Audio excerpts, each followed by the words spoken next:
Ladies and gentlemen, it is Monday, February 9th, 2026. Here's what's coming up on the Owen Report today.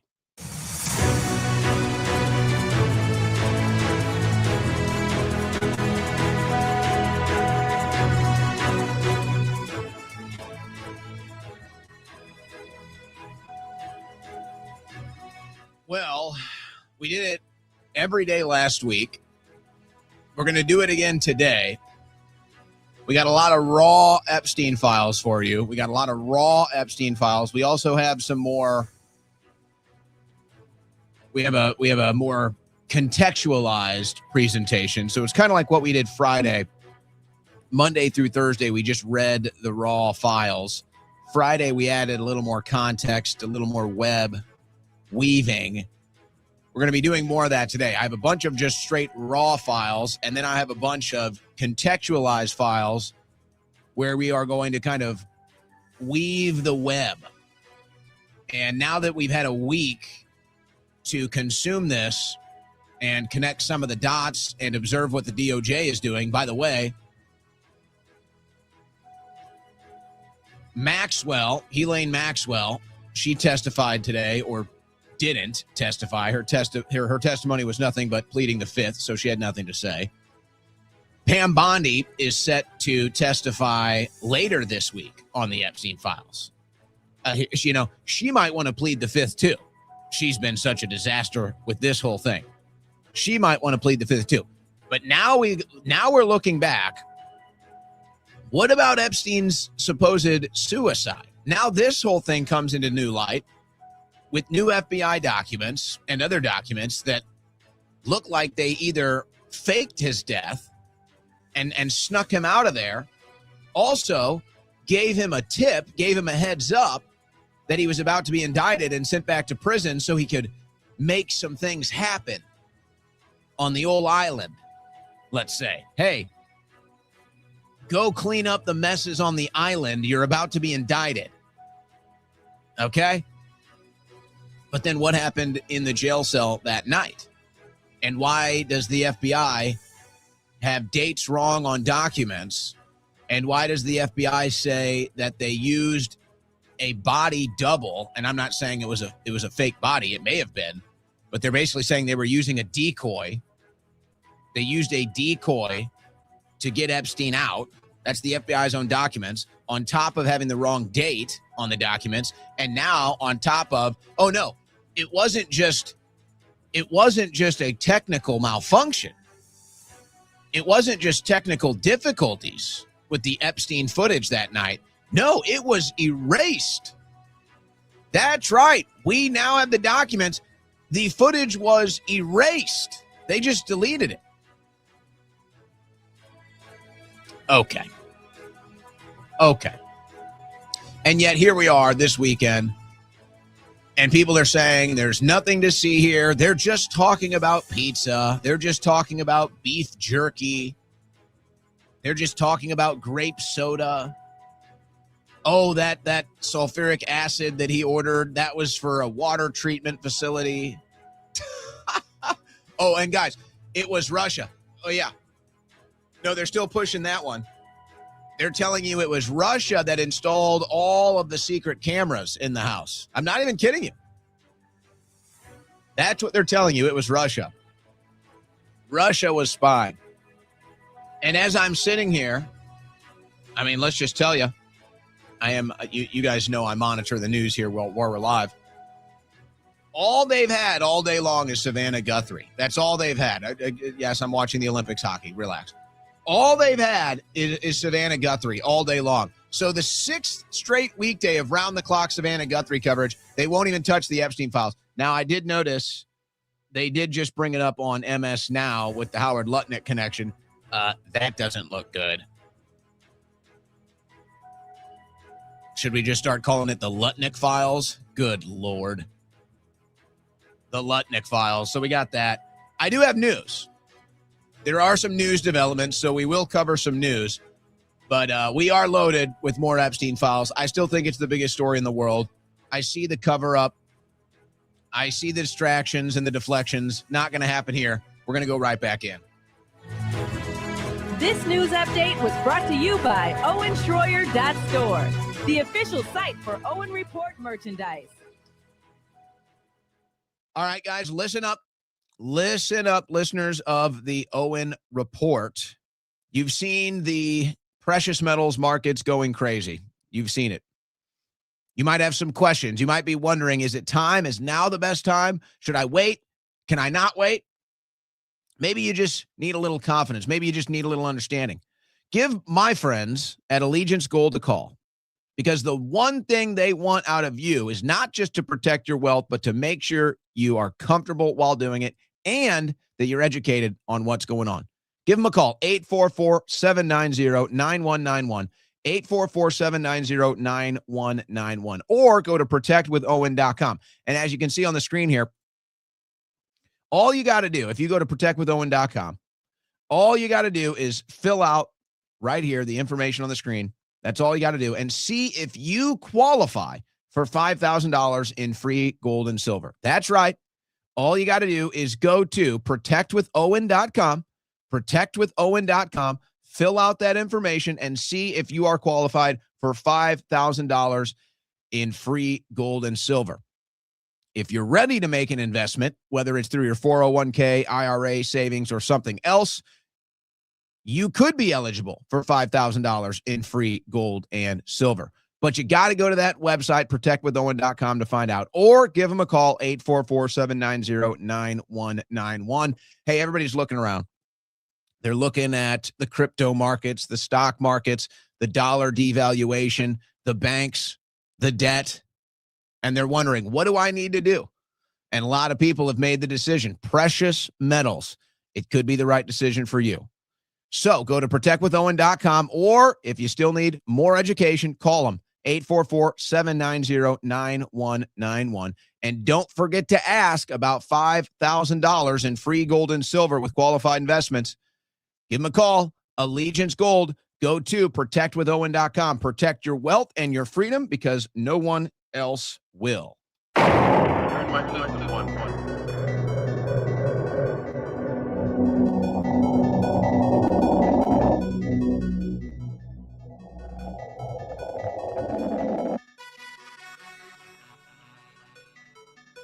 On the cutting edge of news and analysis, the Owen Report with Owen Schroyer.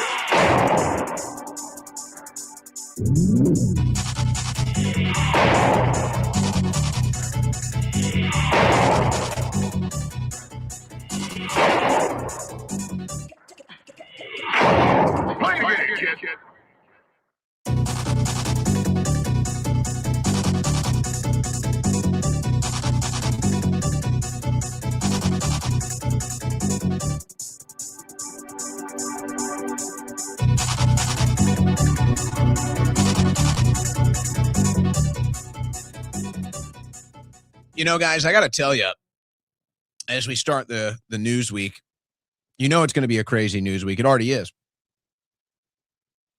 It already is. And it's only 3 o'clock Monday here, Central Time. And you can already tell it's going to be a crazy news week. And I can see it, too. I've made the early mistake of opening up the chat here early, but I wanted to get a feel for you guys. There's so much on my mind as we're going through these Epstein files, and there's so many of them. Apparently, we've only gotten like 10%. Ro Khanna, I believe it was Ro Khanna, came out today during an interview and said we have about half. So who knows what the number is, but either way, the point is there's still tons of these documents left. So that tells you this is a controlled release, ladies and gentlemen. This is a controlled release. And it's controlled redactions as well. Now, you can point to a different direction when you're talking about the controlled redactions. You can look at the Trump angle. You can look at the angle of, hey, how are these people considered victims? You can look at the angle of, it just looks like they're redacting a single word here that might be important context for maybe the rest of the files. Like it's all like a key to a map. It's like, well, what does grape soda mean? What does jerky mean? What does pizza mean? What do these things mean? So it seems like they're doing these selective redactments with words so that you can't decipher what the context is.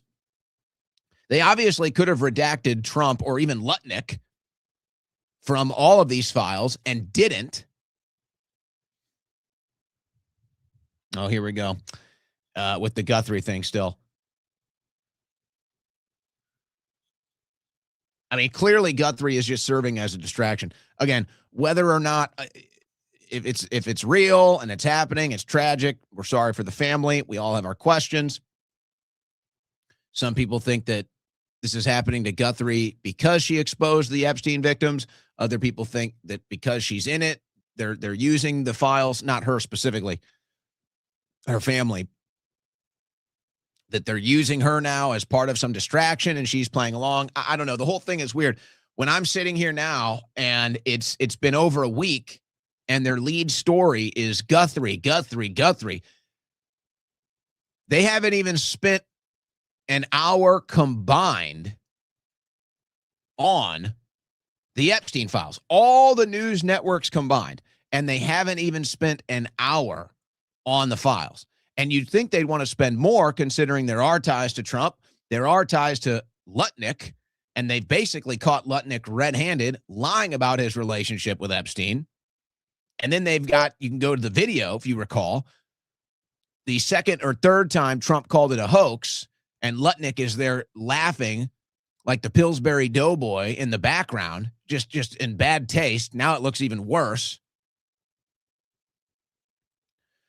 So there's a lot on our minds, but I can't help but stick to the roots here, stick to the foundation of what I said last week, and I still believe it's true. This whole thing is happening to get Trump to strike Iran. That's what I believe.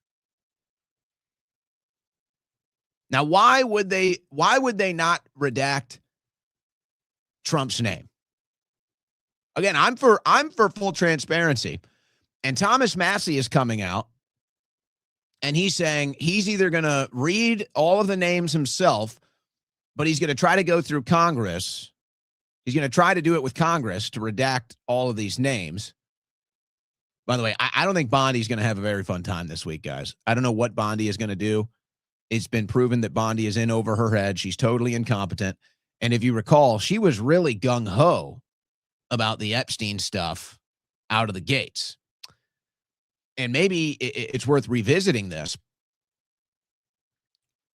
Bondi was caught on the secret tape, kind of bragging, you might say bragging, but talking about how, oh, she's seen the files and it's the nastiest stuff ever and it's kids and they're going to release all of it. That was a James O'Keefe Media Group undercover recording. So then she came out and she did the press conference after that. Again, same thing. Oh, we have the files. We're going to release the files. We're going to release the names, the kids, everything. Now, it was Pam Bondi that was responsible for Bindergate. Now, for those that don't know, here's what happened with Bindergate. And I think it's important, especially now, for everybody to understand this. And I don't like it. It's whose burden is it to make sure everybody's informed? Well, I can only do as much as I can do. But it does bother me how uninformed people are on some of these things. So if you tune in every day and you have to deal with some of the redundancy factors here, I apologize. But it's worth mentioning this for people that don't know. The entire Bindergate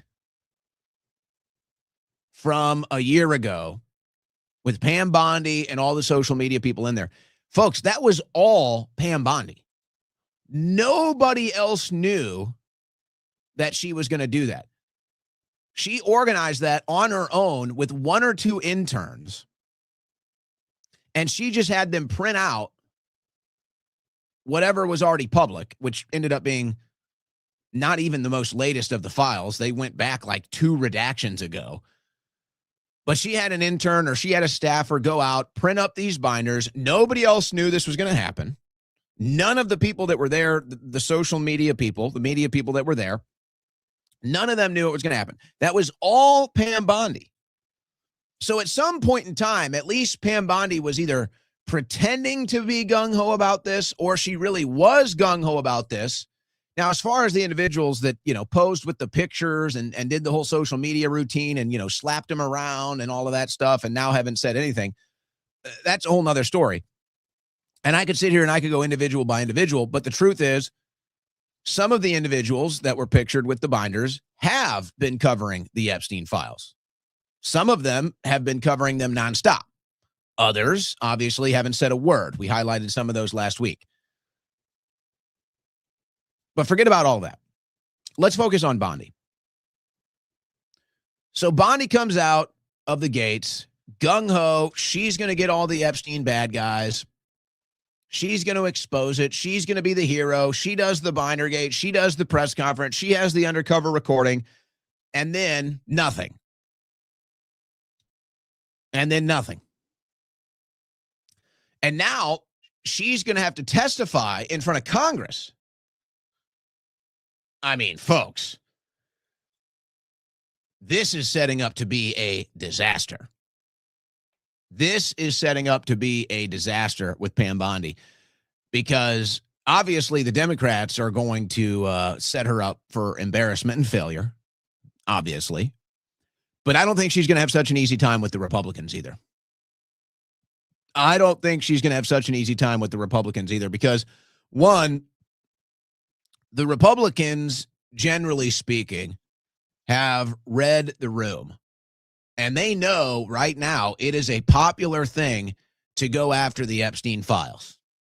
I mean, hell, folks, I'll even tell you, some of the people that are on the committee, they're going to be questioning Pam Bondi, are following my ex and liking all of my posts. So they're not going into this thing ignorant.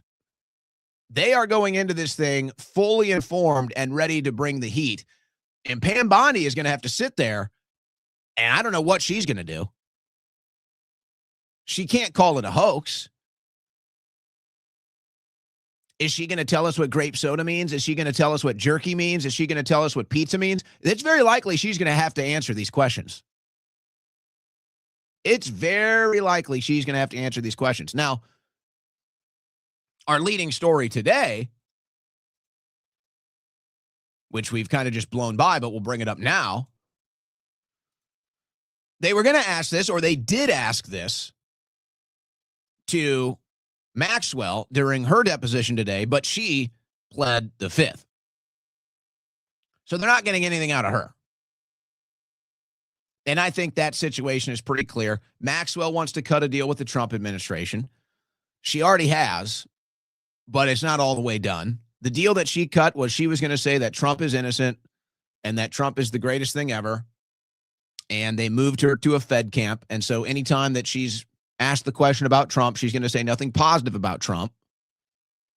And she's going to get to spend her years in the Fed camp, which is, 10 times better than in a correctional facility in an actual prison. It is more like a camp. That's why they call it Fed camp. So how is Bondi going to answer these tough questions? She's going to have to go out there. They don't get anything from Maxwell. No surprise there. But Bondi is going to be asked these tough questions. It's going to be a public hearing, and she's not going to be able to plead the fifth. She's not going to be able to plead the fifth. But maybe we're getting ahead of ourselves. So let's bring it back.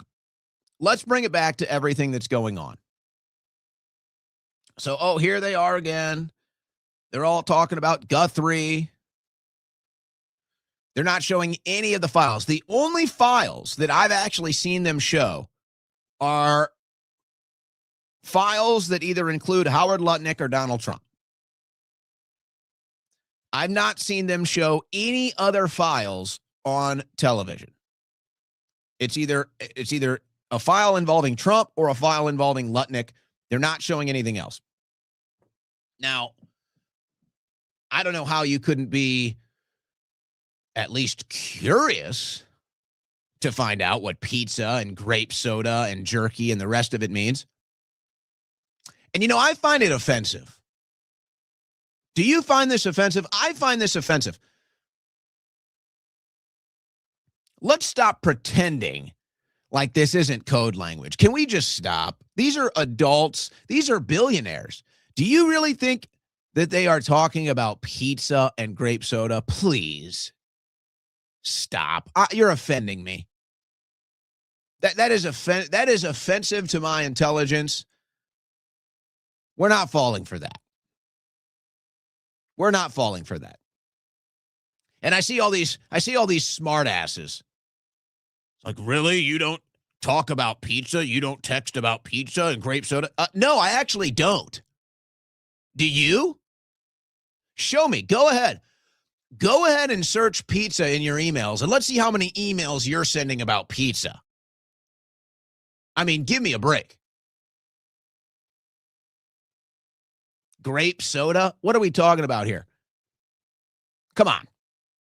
Come on. If you see messages and somebody says, hey, that was some really good grass, they're talking about weed. Somebody says, hey, really enjoyed that snow you gave me, they're talking about cocaine. Say, hey, I really liked that Molly, they're talking about ecstasy. Let's stop playing games. Everybody knows these are code words. The smart asses out there. Oh, really? Oh, really, Owen? You know what these words, not everybody knows what these words mean. You really know what these words mean? Hey, I'm sober, but I'm not a square. Stop it. You're insulting us. Everybody knows these are code words. And you're insulting all of us if you pretend that they're not. Okay. So how is Bondi going to answer these questions? If I'm advising Bondi, you know what I'm telling her? I'm telling Bondi, okay, you've got one option here. You have to play the dumb blonde routine. That's all you can do. Maybe curl your hair a little bit, twist your hair, blink your eyes, look up. Maybe flip the wrist a little bit. I don't know. It's basically your only shot. But she's been hung out to dry at this point. She's been hung out to dry like fresh jerky on Epstein Island.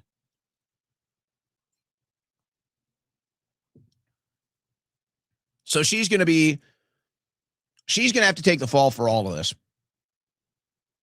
And they've set her up now to take the fall for all of this. But all of these things are going to come up in the hearing. So why is it all happening? They should have released these files months ago. By law, they were supposed to. Now they're waiting.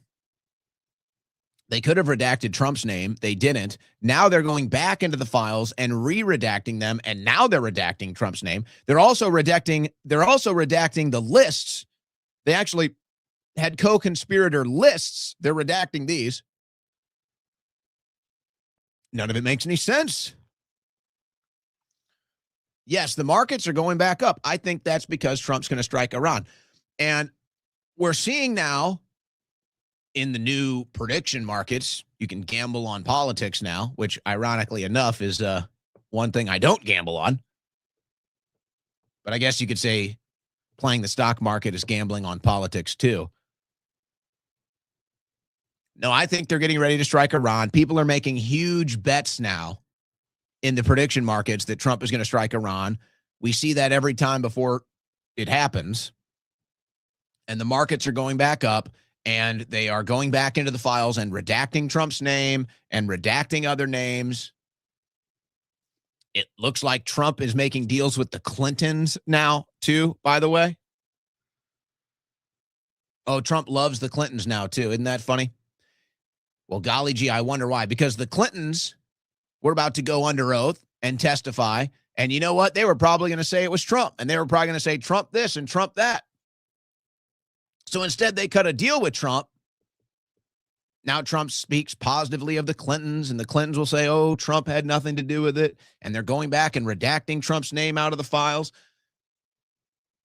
Now, the one thing that's crazy about all of this, and I admit it's wild, but it shows you how important it is for Israel to strike Iran. It shows you that for whatever reason, Israel needs regime change in Iran, and they will do anything to get it, including potentially damaging their number one agent right now, President Trump. That's what this looks like to me. Now, I guess if I'm trying to rationalize this, why is Israel so desperate? Well, they've been desperate to get regime change in Iran for years. It's part of a larger international geopolitical plan that they have for the region, for the world. They know that their popularity around the world, and more specifically in the United States of America, is trending down rapidly.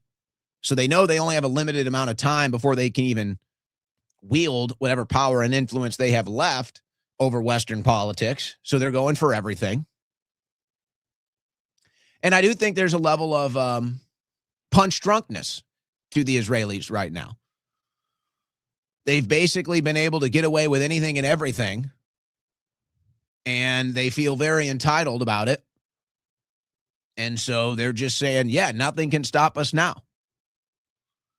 Nothing can stop us now, as they grunt with the blood pouring off of their eyebrows and pouring off of their foreheads. And they're smiling and grinning ear to ear about how they can get away with it all. And oh, yes, it comes up in court documents. Oh, Netanyahu lied about October 7th. There was clearly a stand down. Oh, yeah. Oh, yeah. So all of this is going on. All right, let's start getting into these files. But of course, guys, of course, there's no blackmail ring. There's no blackmail ring. There's nothing to see here. Nothing is going on. Except if you are going to talk about a blackmail ring, then it's got to be Russia. Right? It's got to be Russia. Epstein installed secret cameras with the help of Russians. How do you like that? How do you like that, guys? The Russians did it. The Russians set us all up, guys. Even though Putin refused to meet with Epstein, Epstein was desperate to meet with Putin, couldn't. Epstein was meeting with the people who were trying to overthrow Putin. Epstein was part of the team that was handling Zelensky. All of this came out in the files. And it was Russia, guys. It was Russia. How ridiculous is this? How absurd is this? Oh, yeah. Russia is blackmailing all of our politicians to start a war with itself. Russia is blackmailing all of our politicians to fund Ukraine and kill Russians. Russia is blackmailing our politicians right now to launch sanctions against Russia and blow up their pipelines. Yes, guys. Yes. Epsteinsky, the Russian agent. So this is how insane it is. So there is no blackmail. There's no blackmail. There's no spy cameras. There's nothing to see here. It was just Maxwell and Epstein, and he was a pedophile and a pervert, and that was it. Nothing else to see here. Everything else is a giant conspiracy. Except if you do believe it was a conspiracy, and you do think there was a blackmail network, and you do think there was trafficking and everything else going on, then make sure you know it's the Russians. So it doesn't exist, but if it does exist, it was the Russians. This is the logic. This is what they're trying to sell you. Oh, I love it. It doesn't exist, except if it does exist, it was the Russians. Gotcha. Old Epsteinsky. Old Epsteinsky. Old Ivan Epsteinsky.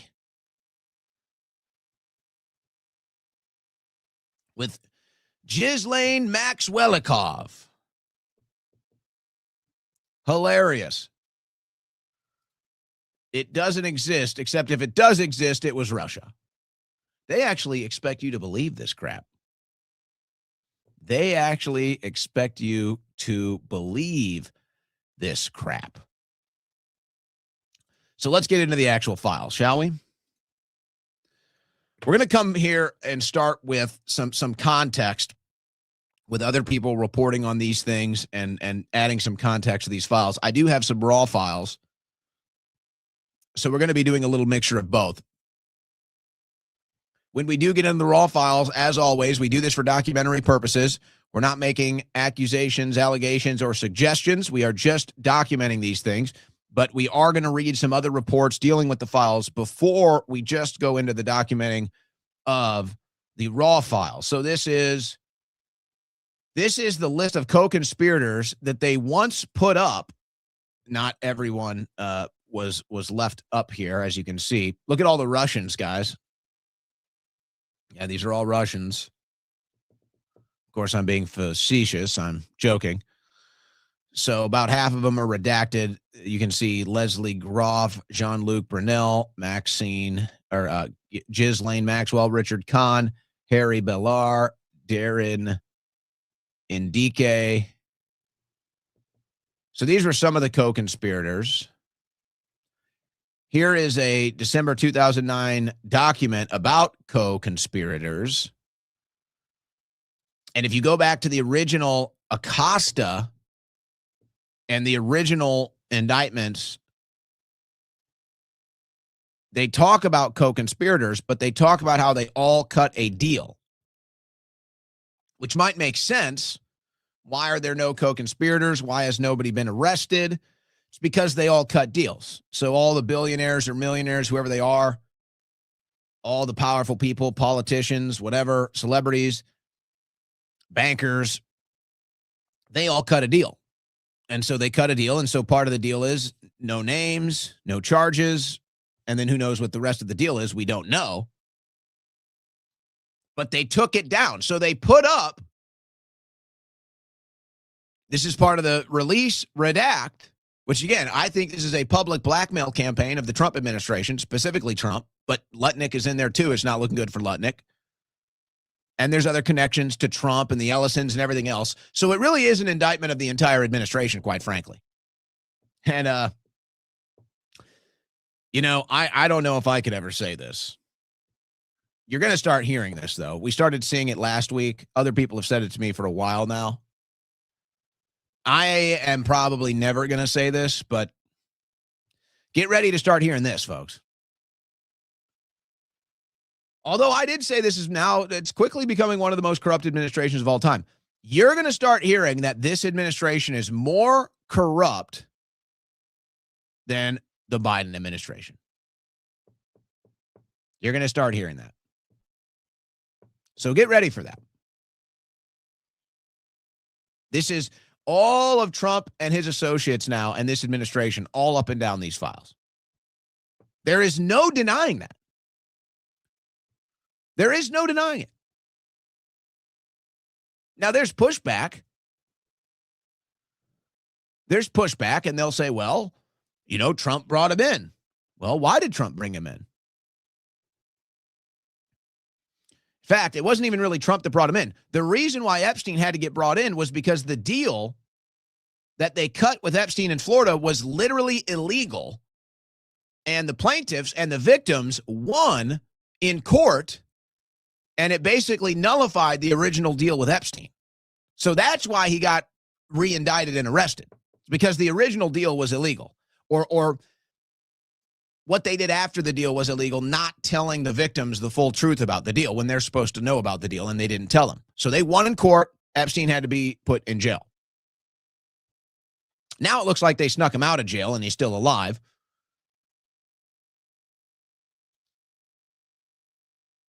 But to me, this looks like a controlled release.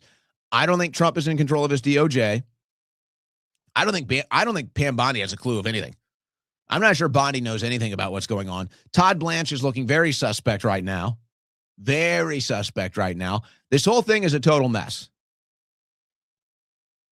And it looks like it's all about a public blackmail campaign to get the Trump administration to bomb Iran on behalf of Israel. That's what the entire thing looks like. And now apparently Netanyahu is coming back to have a meeting with Trump. And they can't have, of course, whatever it is they're discussing in these meetings, folks, think about it like this.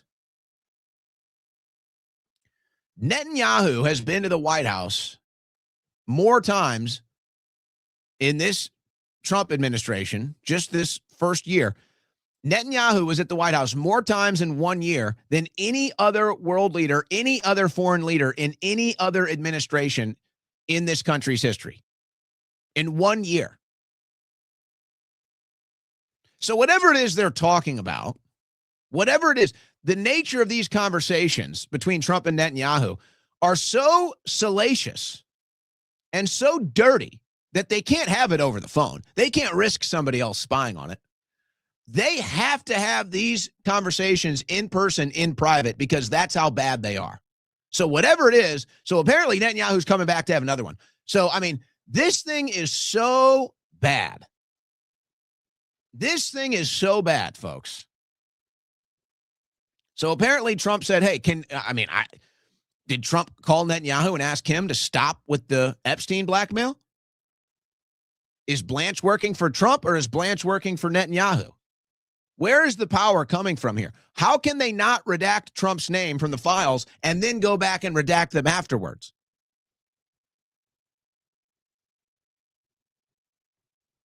It looks like a public blackmail campaign, all to bomb Iran. All to bomb Iran. You even have the U.S. Secretary of the Navy on the Epstein flight list. Yeah. Yeah, guys. You know, the guy that's in charge of the entire fleet lining up to strike Iran right now.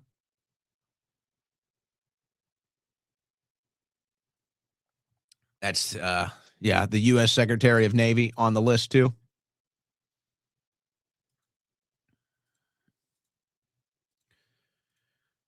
Epstein files keep getting weirder. On top of pizza and cheese, jerky beef shows up in spots that sound like code for human meat. Now there's this 1,700 mentions of dentist and a full-on dental chair room on his island. There's also these masks.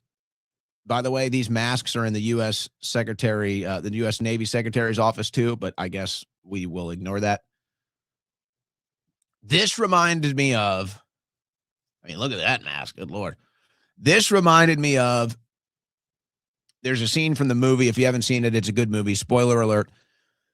There's a scene from the movie Kingsman, Golden Circle.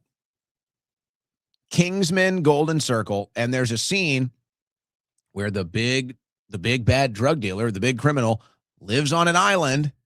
She has her own island. And whenever you're going to join her team of criminals, first, actually, two things happen. They send you to the dentist chair so they can grind down your teeth and give you a new dental record. So, dental records can be used for numerous different things, including potential criminal investigations. Or if you're a missing child, let's say you go missing, whatever, they have a dental record. Well, they can maybe identify you with your dental record, but if you go to the dentist on Epstein's Island, they can grind your teeth down. Now they can't identify you. So they can't identify the members of the criminal organization. They can't identify the children that are getting trafficked. They grind their teeth down. That's what it reminded me of. And you can go look at, true crime drama and stuff like this. It's not odd to remake or erase your dental record whenever you're going to be doing massive crimes like this. So it's kind of well known. I think it's a fair assumption. But you know what else they make you do in that movie? So we're talking about dentist chairs. We're talking about jerky, which does appear to be human meat. That's what it seems to be. Stop. Don't insult my intelligence, okay? Listen to me. I don't want to hear it. I don't want to hear it. If you're going to sit here and pretend like they're talking about beef jerky, then just stop. I'm done with you. You're not a serious person. You're insulting my intelligence. I'm done. And I got to say, I was surprised. And you know what? I will accept that I'm on like the extreme side of ultimate skeptic. I will accept that. If you say, well, Owen Schroyer is an extreme skeptic, fine. That's fair. That is fair. And you know what? I'll accept that there's a counter to that. And there's the extreme skeptic. So there's the person that's always saying, no, hold on a second. Good. This is healthy. I'll be the extreme skeptic. And then other people can be the, hold on, I'm going to check you with every skepticism you have. That's good. That's fine. That's yin and yang. That's a good process. That's healthy. I like that. But if you're going to come to me and you're going to say, oh, they're just talking about beef jerky, you're done. You're done. I was stunned at how many people here. Again, there's one thing to be the well-rounded, fair-minded skeptic, and just want to take the approach of, hey, let's just look at it at face value first. I'm okay with that. That's fair. That's good. That's healthy. That counters my mind. That's good. But if you're going to come to me and say, they're just talking about beef jerky, I'm sorry. You're done. Don't insult my intelligence. I don't want to hear from you about this anymore. I don't know if you're just lying or if you're that stupid or what it is you're doing. I'm not having the conversation with you anymore. I'm done. I'm done. So you know what else they do in the movie? Which a lot of people suspected the Kingsman movie, both of them, great movies, that there's a lot of not so subtle hints about how these criminal networks work in these movies, by the way. So they send you to the dental chair. They grind down your teeth so that your dental records are changed so you can join the criminal operation. And then you know what they do after that?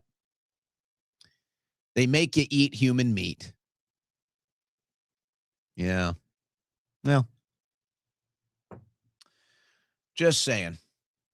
Just, I guess, a little context. So they got dentists. Here's some of the emails from Leslie Groff. We saw her in the potential co-conspirator slide that they deleted. To Jeffrey Epstein, subject Faith Cates.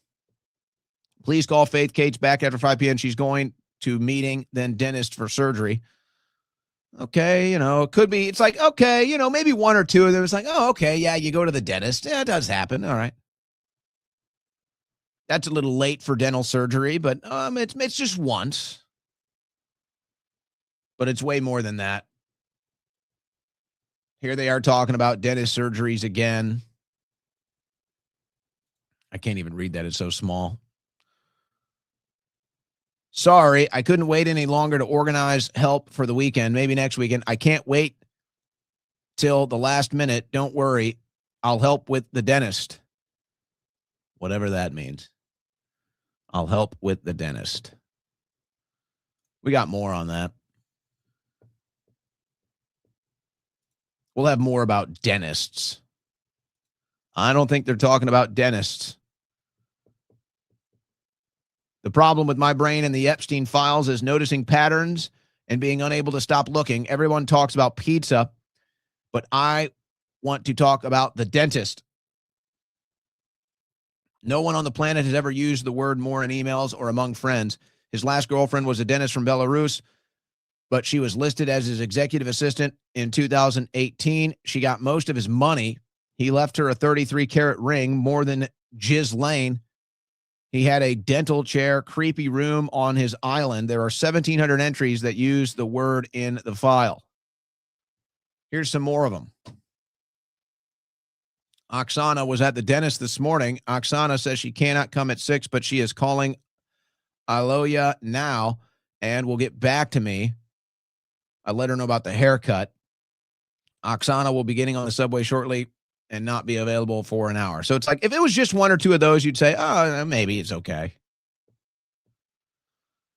Thank you with all my heart for always being there for me. Do you want the dentist to send the bill directly to Leslie, or should I get it and send it to her? Huge hug, Sophie. So what? Epstein is running a dental's office? He's running a dentist office now? What was the name of Jeffrey Epstein's dental practice? Anybody tell me? To Simone Geraci from Redacted, or Simon, subject Jeffrey Epstein. Hello, Simon. I have in my calendar you will be coming to New York in February. Just wondering if you have your dates as of yet. Also, we can get you to Jeffrey's dentists while you are here. Hope all is well. Okay, so again, folks, I mean, maybe it's like, oh, I don't know. Who travels and goes to a dentist? Most people have a dentist that they go to. What? 99% of the country probably has a dentist that they go to in their hometown. But people are traveling to New York to see Jeffrey's dentist, who works from his own mansion, his own island. Don't be so naive. Don't insult my intelligence. Okay? Don't insult my intelligence. And I don't know. Maybe, just maybe, if you were like biting into humans, maybe, just maybe, if you were biting into babies and that leaves a mark, you just might want to change your dental record. Just, just thinking out loud. That's all. That's all. If you were leaving bite marks on victims, if you were leaving bite marks on children, you might want to change your dental records, so they can't trace back to you. Just conspiracy theorizing here, guys. Just a crazy person, I guess. More on the subject dentist, with images attached, but who knows what they are. From redacted to Epstein. Thank you, Jeffrey. Now I have extra clean teeth. We will see what will they do next with my mouth. Huh? I hope you are doing great and cannot wait to see you again when back in New York. Many kisses. So people are traveling to New York to see Jeffrey Epstein's dentist.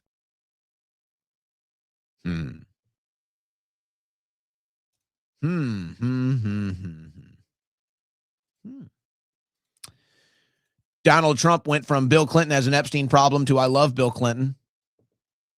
There's a whole Clinton file. This album from the Epstein files includes pages titled Clinton Trips, with pictures of Epstein trips with Clinton, and has a lot of redactions. As you can see here, you can pull up the website right here from this post if you want to. Now, why would Epstein have a file called Clinton Trips? Well, golly gee, that almost sounds like a blackmail file. And all these redacted images and potentially children, potentially evidence, potentially blackmail. Here's another one. Here's another one where I have no patience for these people. On the exact same day that the FBI opened a child sex trafficking case against Epstein in 2018, he ordered half a dozen 55-gallon containers full of sulfuric acid to his private island. It could be a coincidence, but what are the odds on the same day? Was he tipped off? Folks, give me a break. I see people saying, this is for water treatment. You know what? F you. F you. Again, if it was only this, if this was it, if this was the only thing that we could present to you and say something is fishy here, then fine. This is one on top of a mountain of things. Clinton files, Clinton trips, redactions, age 10, age 11, age 9, grape soda, pizza, cheese holders, jerky, white shark, white tuna, make babies for the black market. I want to buy a baby from you. I mean, on and on and on. Give me a break if you think that this is a coincidence. Stop it. Stop treating us like children. I'm not going to treat you like children. I'm not going to be treated like a child here. Clearly, somebody tipped Epstein off and said, bury the evidence, whatever it is.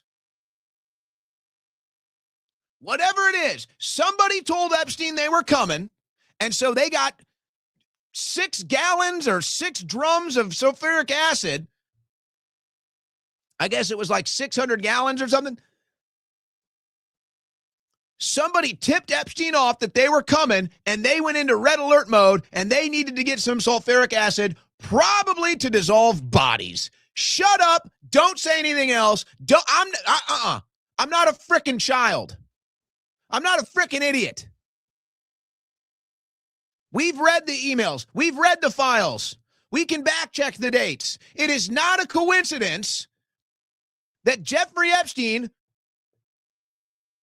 ordered 6 55-gallon containers of sulfuric acid to his private island the day that a child sex trafficking case opened against him. That is not a coincidence. Don't tell me it is. Don't insult my intelligence. Don't act like there isn't all kinds of other information, all other context that make this look beyond suspicious. Oh, it was for water treatment, Owen. Shut up. Shut up. I'm not listening to that crap. I'm not going to be treated like an idiot. Don't insult my intelligence. It was just a coincidence. He was just using it for water treatment. Oh, yeah, on the exact same day they opened the case of child sex trafficking. Stop it. Stop it.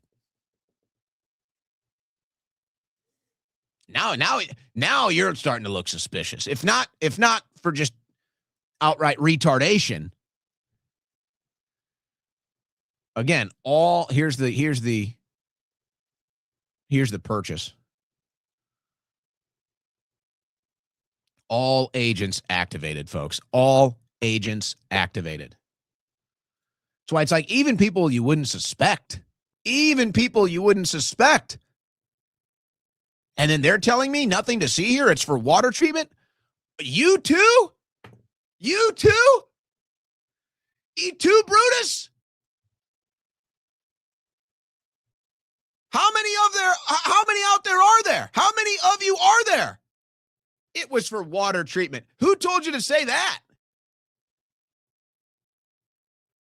Who sent that fresh piping hot propaganda down the pipeline? It was for water treatment. Yeah, and the dentist chair was for dental surgery, and they were just eating pizza. They were just drinking grape soda, and they just like making beef jerky and keeping it fresh in the freezer. And they just like making babies for the black market, too. Yeah. And Epstein just wanted to buy babies because he likes taking care of them so much. He's such a father figure. Yeah, guys. Give me a break. Why was Epstein paying tuition for the children of the governor of the U.S. Virgin Islands? The former First Lady of the U.S. Virgin Islands sent Epstein multiple tuition invoices. Are these bribes?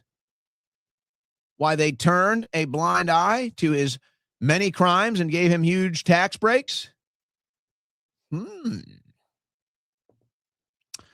Here's the email from Cecile de Jong. We've seen her name before. To Jeffrey Epstein, subject tuition. Jeffrey, I've attached the tuition invoices for the kids for the 2009 fall semester as per our conversation last year. I've only included tuition fees, not room and board. Please let me know if we can proceed with the payment. And if you have any questions, please call me. So, I guess, no. Nice little deal. Nice little deal here. Here's the emails with the attachments. Here's the actual numbers from the attachments. So, yeah, you got your island. You're in the region here, and, you want to make friends. You want to make friends with the government. Say, hey, look, we don't need you guys poking around. We don't need you guys sending police over here. We got things under control over here on our island. And, wink, wink, nod, nod, just to show that we're good. We're operating in good faith and we're good friends with you. Why don't we just pay your kids' tuition? How many kids you got? I got 4 kids. They're going to be going to college soon. Oh boy, college pretty expensive, isn't it? Yeah, looking like about $70,000 a semester here, huh? Yeah, you guys, I don't know, Governor, you probably don't make that kind of cash. You're probably not pulling in that kind of change. But I'll tell you what, hey, you guys let us operate on our island. Don't worry, don't poke around, don't send cops over, anything like that. Keep things nice and clean. And that $70,000 a semester for your kids' college, we got you. That'll be paid for by the Epstein Tuition Board. Yeah. Sound good? Everything sound good, guys? Yeah? Cool. Great. Oh, the gnashing and wailing of children that you guys heard? Don't worry about that. 70 grand for tuition, all right? We cool? Oh, the missing kids that people reported headed towards our island? We know nothing about that, but here's that check for your kids' tuition. Have a nice day. No, nothing to see here too, guys? Nothing to see here too, guys? Totally normal. Epstein paying for college tuition for the politicians in the Virgin Islands? Nothing to see, right, guys? Just craziness, huh? Just normal stuff. I'm just crazy. How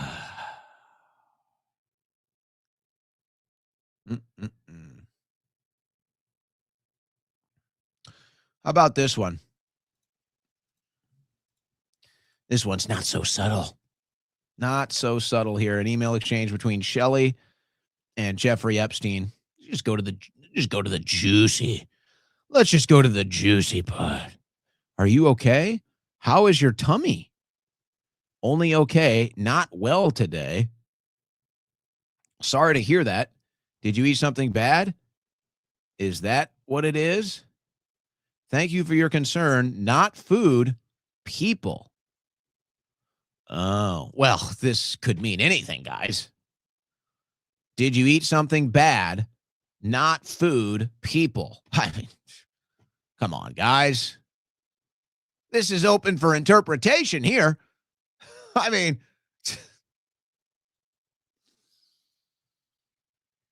oh.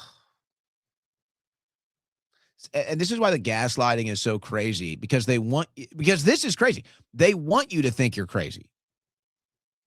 They want you to think you're crazy, folks. You are not crazy. You just read the exact same thing that I read. You have seen the same files that I've seen. You've seen the context. You've seen the code words. You are not crazy. You are a normal person.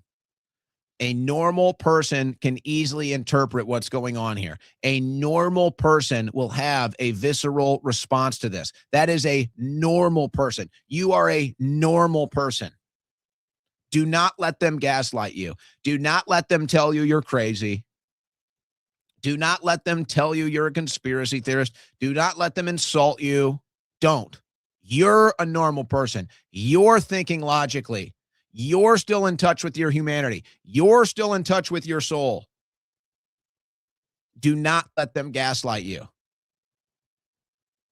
This isn't even subtle. I'd love to hear it. I'd love to hear somebody explain this one to me. Did you eat something bad? Not food, people. I'd love to hear it. I'd love to hear how I'm crazy, guys. I'd love to hear some other interpretation of, did you eat something bad? Not food, people. I'd love to hear it.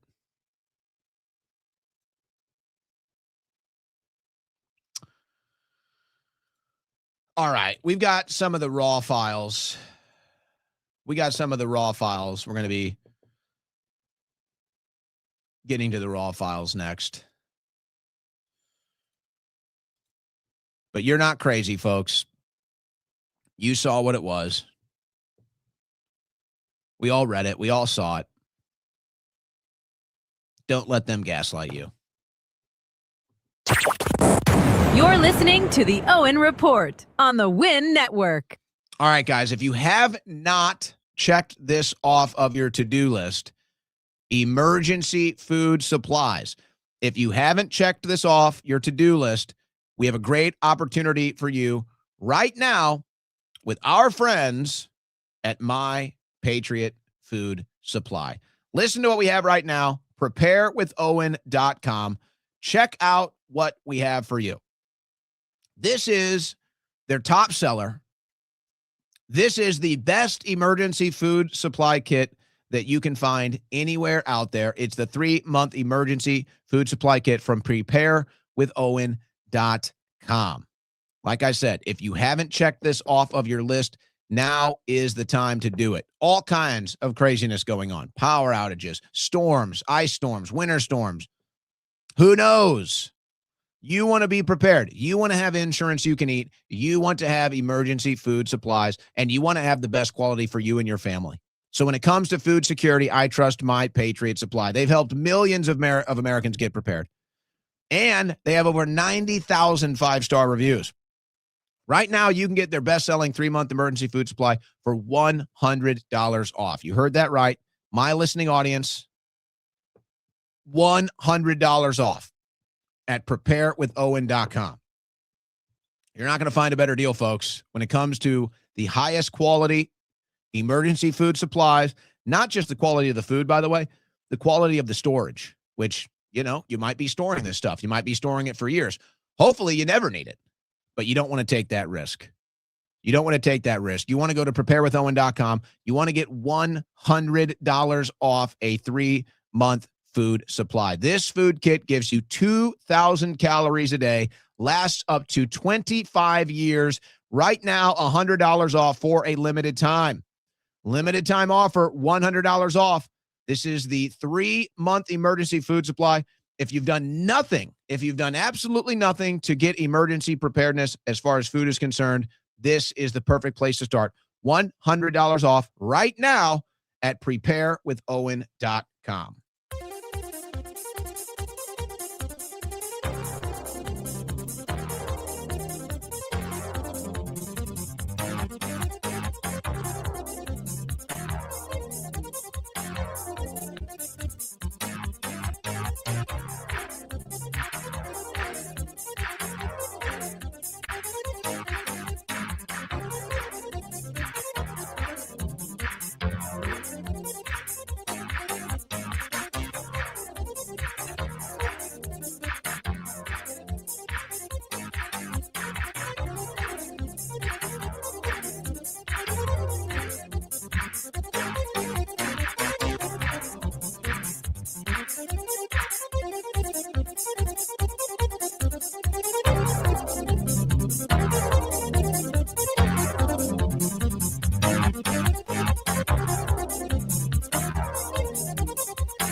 Navigating between the sane and insane. It's the Owen Report with Owen Schroyer.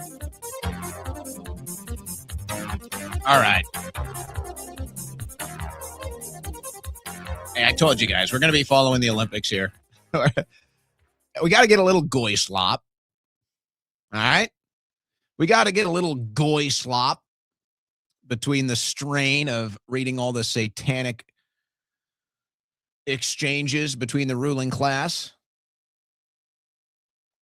Yes, the U.S. Women's team. They've got a matchup against Canada later this week. It's going to be the U.S. women's team versus Canada in the gold medal match eventually. The U.S. curling team made the finals. How about that? American curling in the finals. I believe they got Sweden tomorrow at about noon Central. American curling. How about that? No Olympics, please. You're going to have to do it. Hey, you're going to have to endure a little Olympics here. All right. Just a little bit. I enjoy the Goy Slop Olympics.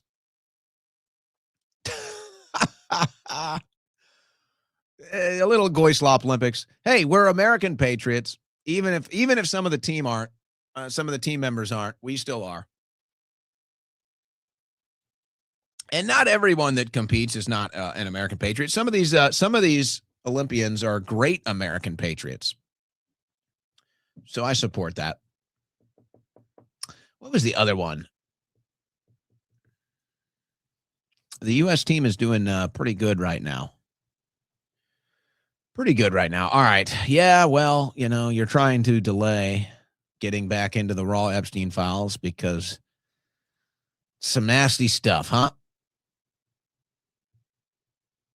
Some nasty stuff. Well, let's go into the oh yes, figure skating. They dominated in figure skating. Figure skating it's the weirdest thing. It really is the weirdest thing. Figure skating. It has to be the most worthless competition as far as like true athletic competition is concerned. It has to be the most worthless. And I'm convinced that women like it because there's something about a flamboyantly gay guy, or at least the presentation of a flamboyantly gay man throwing a woman around on the ice. There's something about it that the women like. I think it's the overt nature of this like homoerotic display, the glistening sequins and everything else. But I have to say, it's like, I don't know what it is. Maybe it's because I've been watching the Olympics for so long. But it's like I can watch figure skating and I can be like, oh wow, that was a really good routine. Or I'll be like, oh yeah, that was not a gold winning routine. So I don't know. Maybe I'm saying too much. Maybe I'm overexposing myself. I think I could pull it off. Actually, I could pull off the Blades of Glory. I think I could pull off the Blades of Glory look going on here. But the U.S. team, I don't think there's any figure skating for like a week or so. The U.S. team won the team skating. I think one of their guys did like a backflip or something. It was clearly a great. It was clearly a great performance. I mean, it really was. It really was. As gay as it all may be. It's funny though. One of the girls, I guess she's gay. So this whole presentation. They got to tell you about how this girl is gay. This girl, it's like, oh, they don't really make such a big deal of it when the guy is gay because, everybody knows he's gay. It's like everybody knows he's gay. So they don't really talk about it. So they got this girl up there she's gay. They want you to know how gay she is. They want you to know how she's LGBTQ and she flies around with the gay pride flag and everything else. Folks, this was the craziest thing. So they run their they have the package on all of these athletes, right? Which I think is the most annoying. I can't stand the packages. Like, just show me the competition, please. I would rather sit here and watch cross-country skiing for an hour where they're literally just going like this for an hour. I'd rather watch that for an hour than have to deal with another one of these stupid packages. So they got the package on the gay female skater, and she's got the gay flag, and everybody's telling her, oh, she's so gay. And then I couldn't believe they did this. The segues this weekend on TV. Here's your gay female figure skater. And then you know what they segue this into? And this was part of the package. I'm not talking about going into a commercial break. It was part of the package. They segued into mental health. So they went from, look, it's all LGBTQ and it's all great. And oh, by the way, here's your mental health if you need mental health awareness. So basically it's, hey, you need to be gay. You need to be LGBTQ plus. And by the way, it's going to make you mentally ill and you're going to deal with mental health issues. So here's how you can deal with that too. And then they cut to the commercial break and they've got your pill for depression. Stop it. Stop it. I don't think I've ever seen more 1984 goy slop in my life. It's like that Vince McMahon meme where he's like, oh, and then, oh, and oh. That's what it was like for me watching this.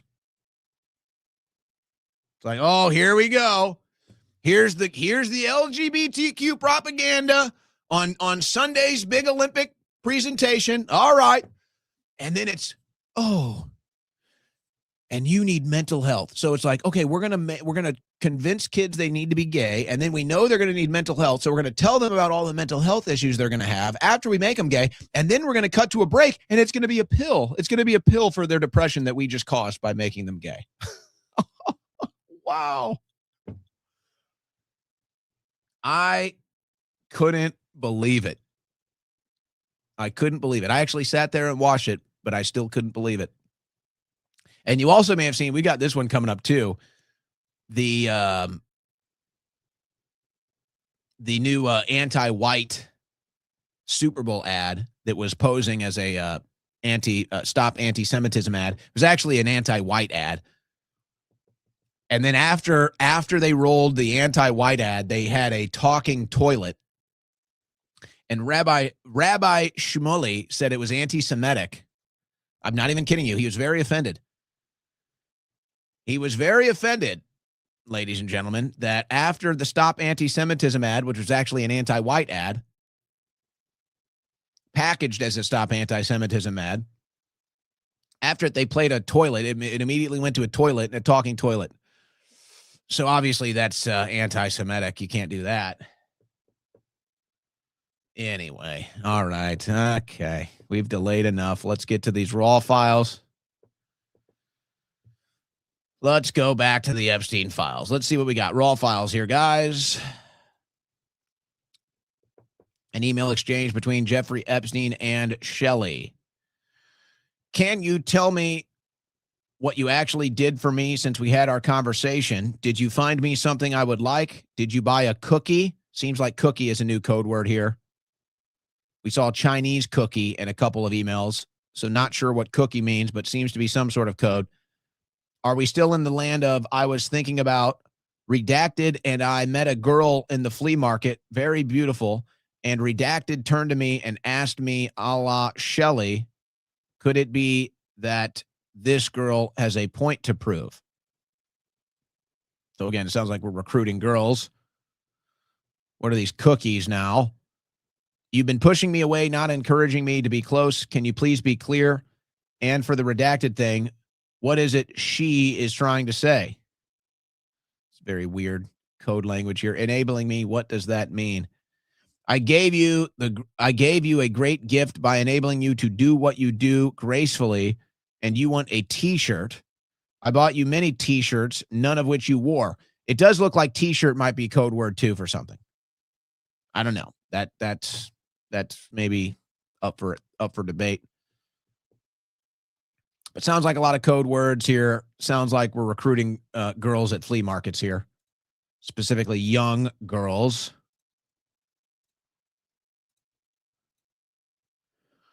From Jeffrey Epstein to Melanie Spinella. Grants, Charity Herzog. Is that the president of Israel Herzog? Looks like it. Coming to Ireland this weekend. Come, plain free issue. Art gift court accounting house. Art gift accounting house. Well, we know they like to launder money through art. Herzog and Ehud coming to Ireland this weekend. But don't worry, guys. There's no connection to Israel, as they say. Now, this next one is going to be important context for what we discuss later today when we get into our cultural segments dealing with what we saw during the Super Bowl halftime show. To Jeffrey Epstein from Jess Staley.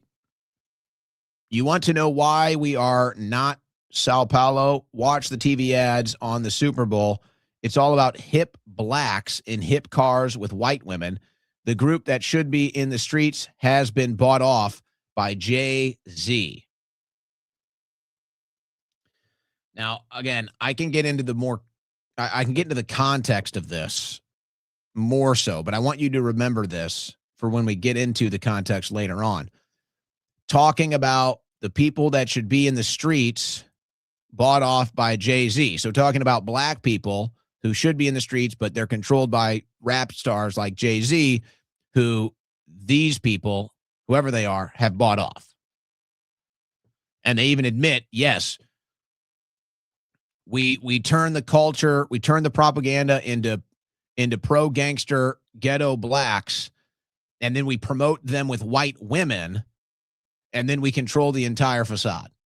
So just remember that email. Just remember that email when we come up to the cultural stuff later. It's going to be very important. From Masha Drakova to Jeffrey Epstein. Hey, this might be a Russian. I found, but see, they won't talk about this. I found criteria to find smart people. The more Jew you are, the smarter you are. You said you're 98% Jew. You are very smart. My ex-boss is 78% Jew. He is super smart, less smart than you are. I have a close friend / business partner who is 99.3% Jew. He is crazily smart. We take all Jewish people. Sourcing can be done through relatives. Ask them to do 23andMe test. Do event for everyone who is 98% Jew. Also, all of them are not religious. Do you think it makes sense, right? See, guys, Russia. There it is. From Drakova. This is clearly the Russian scandal we've been looking for. There is the Russian smoking gun we've been looking for right there from Masha Drakova. We finally got it, guys. It was the Russians all along. Now, notice. Of course, I'm being facetious. Now, this could be a Russian. This looks like it's a Russian. But see, when they're making their whole pitch that it's Russia, they'll never show you this email, will they?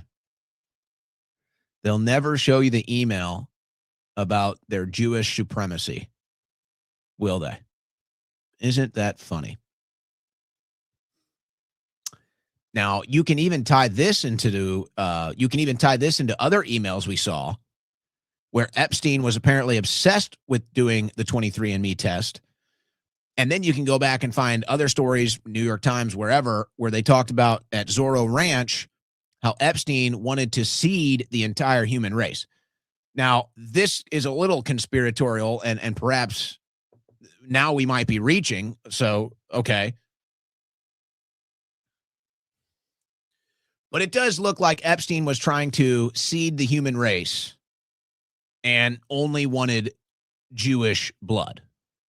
Now, there's also other talks of Mormon blood and other such stuff. So who really knows? But they were trying to, quote, seed the human race and clone Jeffrey Epstein at the Zorro Ranch. Now, how dark does this get? How deep does this really go is the only question here. Did they want to erase the human race first? Was step one erasing the human race and then replacing it with whatever Epstein was building? They talked about super babies. They talked about superhuman abilities. And now basically they're talking about eugenics. I mean, folks, this is eugenics is what you're talking about here, is eugenics. And so look, I mean, if you want to be around nothing but Jewish people, then I have nothing against you. I really don't care. Really don't care. If you find that being in the presence of other Jewish people and you think Jewish people are the best people on earth and the smartest, what have you, that's your prerogative. Go for it. Doesn't bother me one bit. But I'll tell you this. What's good for the goose is good for the gander. So if you're allowed to believe that, so should other people. So should other religious groups. So should other ethnic groups. But as we found out from other emails, they want the exact opposite. And what we've seen from even public statements. They want the opposite for every other ethnic group on the planet. They want the opposite, except for Jews. Oh, but I guess we're not ready for that conversation, huh? That one might be a little too out there while they talk about this eugenics.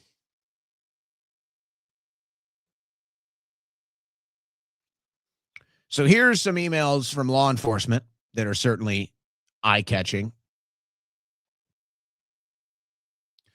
Good morning, sir. We are requesting guidance redacting photographs. Who is protected under this transparency task? These are all redacted as far as the names and emails of law enforcement here. But these exchanges, this email is from last year. As mentioned before, we need guidance to redact 1B items. IMD RIDS is requesting clear and consistent guidance to process these. 1B items contains photographs of multiple individuals to include the subject of this investigation, Epstein and Maxwell. We need clear and specific guidance to redact those photographs. Some photographs depict victims, unknown, unidentified females and males, former U.S. presidents, Secretary of State, and other celebrities. The software does not have AI facial recognition to assist with the identification of some public officials and celebrities. So, I mean, it's what we already knew. There's a whole Clinton file. There's all the files. This is what they did, folks. This was part of their operation. This was part of their job, is to get as many photos with as many celebrities, politicians, bankers, etc., as blackmail. Even if it was just picturing them at a dinner, it's like, no, let's be friendly. Let's get them to the dinner. And then eventually you got them on the island in the dentist chair eating jerky. And in other photos.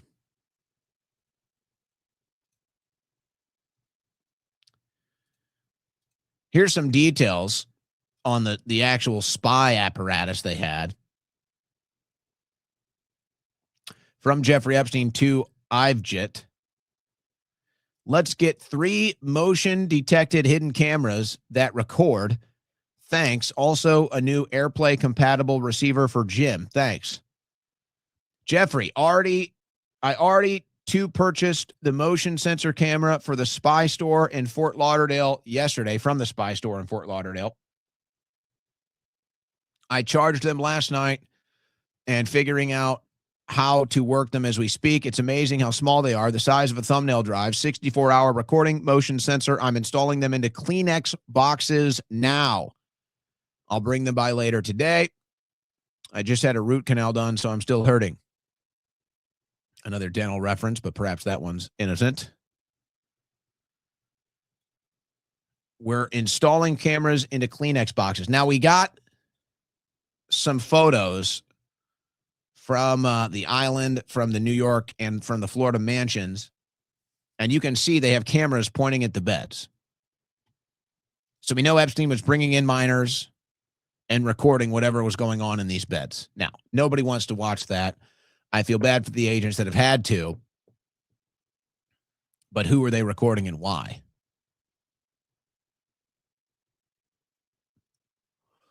I mean, I don't think it's too big of a conspiracy theory to say, oh, they were bringing in powerful, influential, famous people and recording them in compromising positions. And then they got you. This is the blackmail network. This is what we thought it was. And this is what people are trying to gaslight you against right now, even though the conclusions here are pretty obvious. Oh, man. What else do we have? An exchange between Jeffrey Epstein and Redacted. Here's where Epstein basically admits it. A friend of mine Skyped me because they wanted some advice. She said she was working on a sex trafficking movie. She said she met this really beautiful girl that used to be a sex slave for a guy with a private island. She met this pilot/girl at Burning Man. I asked her if she had ever met Epstein. She said, no, she hadn't. And I said, yes, you have. She almost fainted. He's talking about himself. She didn't know she was talking to Epstein, the actual guy. I'm confused. I never talked to her about anything to do with you, but she knows Redacted. No, she was telling me that she is doing a movie on sex trafficking and met a sex slave. You. She had no idea that the Jeffrey she was talking to, me, was the Jeffrey she was talking about. So there's Epstein basically admitting he runs sex trafficking and that this girl is his sex slave. And she's very confused, as you can see. And then he goes on, I'll get more info, no worry. Pardon my French, but we're reading the email. How's the puss? Yeah. Now, I don't know if this is going to be connected. I'll have to cross-reference it right now with these dates because I didn't think of it. I didn't think of it at the time. So here's Epstein. It sounds like admitting he's a sex trafficker, talking to one of his sex slaves here about a movie that they're trying to get information that's about him, but the person that is doing the movie don't even realize that she's talking to the actual guy. Now, let me do this, and I apologize, but since I have this email up right now, this is going to get a little graphic, guys. All right? So, FYI, this is going to get a little graphic in nature. Notice how he asks, how's your vagina doing? How's your puss? Okay?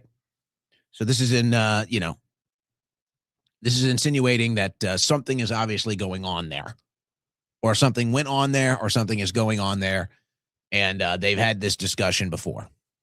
Okay? So let me try to pull up. I don't know if I have it. Yeah, okay. So here we go.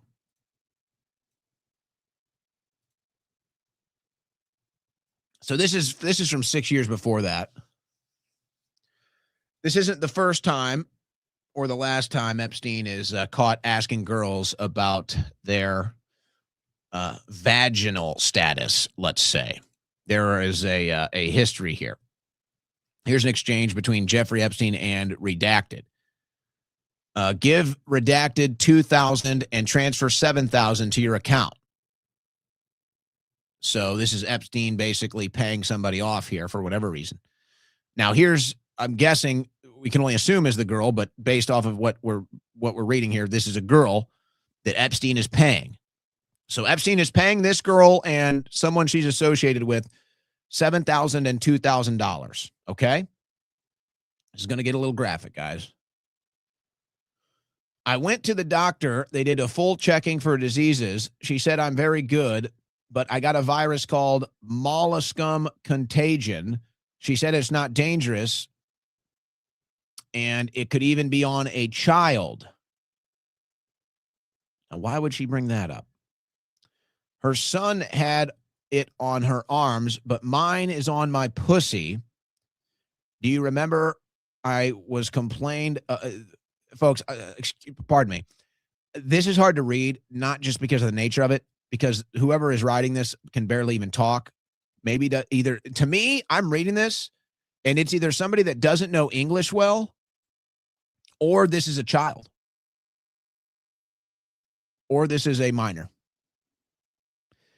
And maybe that's why these names are redacted. Could this be an exchange between Jeffrey Epstein and a child sex slave? That's how I interpret this. Based off the way this email is written, this is either somebody that doesn't speak English or doesn't speak English well, or this is a child.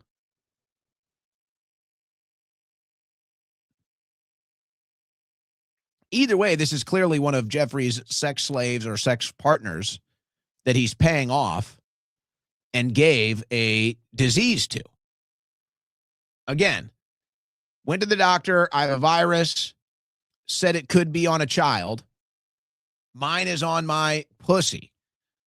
And who even says that? It's like, I guess you could say that. Again, this sounds like a child to me, folks. I got to be honest with you. This sounds like a minor to me that's writing this, the way it's being written.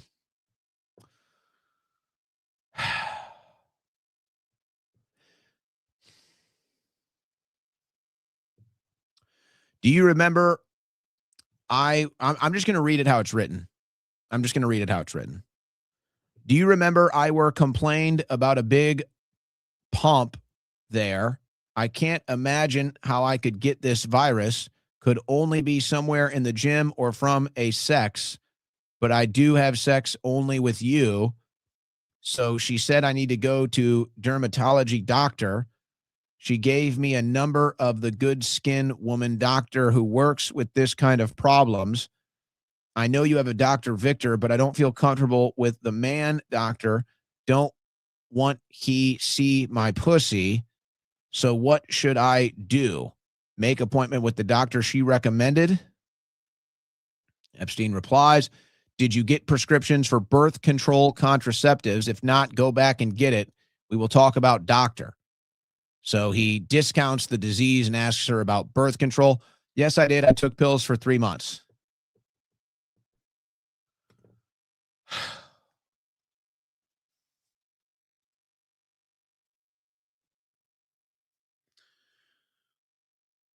I think this is Epstein talking to a minor, folks. I believe this is Epstein communicating with a minor. That's why I think it's written so poorly. That's why I think it says, quote, it could even be on a child. That's why I assume that the author of this says, I only have sex with you. This is one of Epstein's, personal slaves.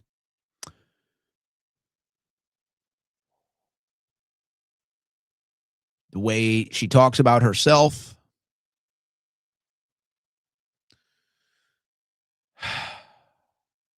It's definitely either a young girl, perhaps a minor, or a foreigner. But obviously one of Epstein's personal sex slaves.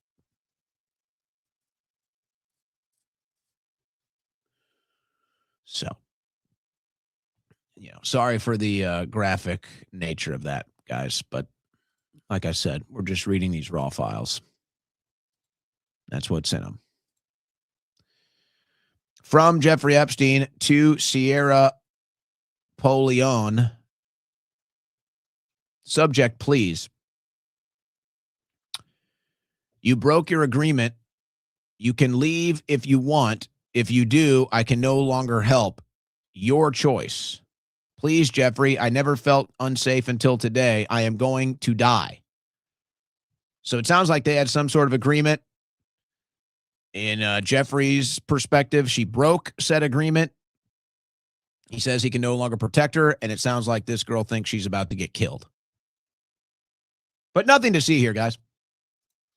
Nothing to see here. Maybe she thinks she's going to get turned into jerky. Nothing to see, guys. Nothing to see, they tell you. From Jeffrey Epstein to Todd Meester, I will trade you one redacted for the redhead. So this sounds like a trade of sex slaves. That's what this sounds like. Now, what is redacted here, and why is it redacted? Well, whatever it is, it must be so gruesome. Whatever it is, it must be so apparent that they had to get rid of this in the files. I will trade you one redacted for the redhead.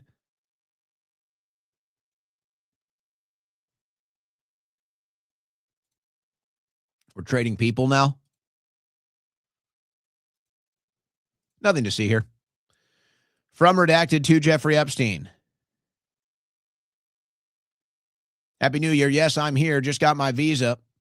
I'll go to the 2B Riga agency tomorrow if you want. I walk around. There are little girls. They have good bodies, but the faces are weird and they are not so tall. Excuse me?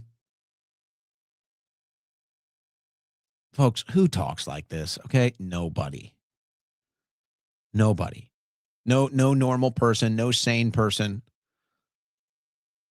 This is pedophile talk. This is an exchange between two pedophiles.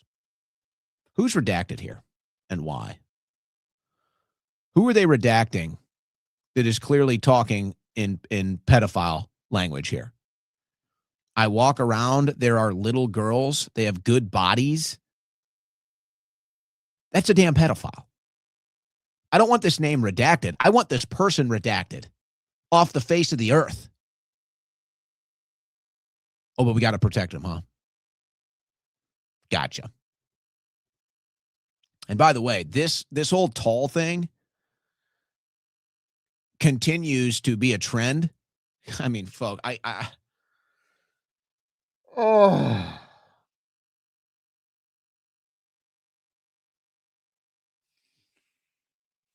they like tall kids. Okay. I don't know why, but whenever we see exchanges like this, they're always bringing up how tall the kids are that they like to, whatever, cook pizza for, make jerky for, whatever it is they're doing with grape soda.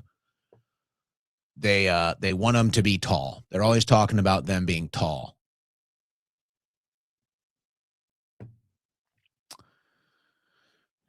Your guess is as good as mine.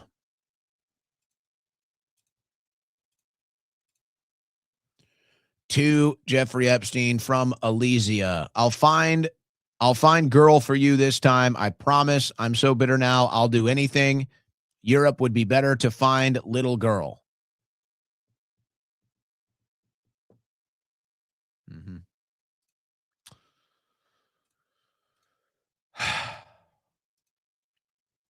To redacted from Jeffrey Epstein. Subject, jerky. I guess this is first redacted writing this to Epstein. Francis has time to come tomorrow to show me how to make it. Jerky class, anyone? He will also bring you a taste of his new jerky recipe from the restaurant and sends a warm hello. He is working at a restaurant called Cannibal and Cooks. Cannibal and Cooks. Wait for it. Beef jerky and steak. He has time at 3 p.m. tomorrow if this is okay with you. Now, again, Cannibal and Cooks, beef jerky and steak. So this appears to be another reference that cannibal and beef jerky are somehow intertwined and that beef jerky is actually code word for human meat. And Epstein says, yes, redacted. Please, guys. You don't think that Jeffrey Epstein is talking about beef jerky? Please. Please. Oh, yes. Epstein and his friends. They're engaged in such innocent activities. They just like making roast beef. They just like making beef jerky, guys. Just good family fun, good wholesome activities. They just get together and just make beef jerky. It's what they do. And the whole Cannibal and Cooks, the whole cannibal reference here, I'm sure is just a joke.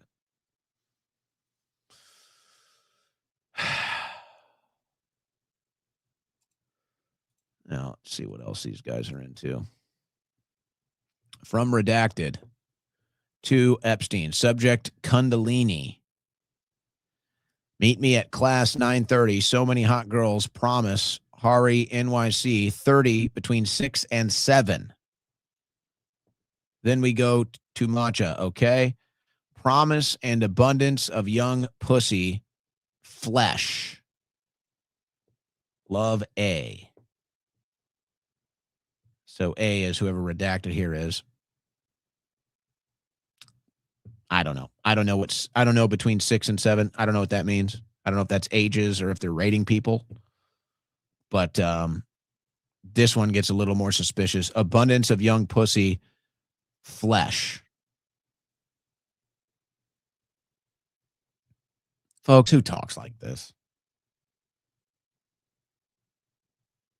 Who talks like this? Don't gaslight me. Don't tell me this is normal conversation. Don't gaslight me. Don't lie to me. There's something very sick in this email. I'm not sure what exactly, but it's sick. Don't gaslight me. All right. I'm not a square. All right. I'm not so innocent. Okay. I've got my own intuition. Okay. And this email, there's something sick going on here. All right. I don't know what it is, but something sick is going on here. When we're talking about young flesh and young pussy and young girls between 6 and 7, is this what that is? What is the image that's been redacted here?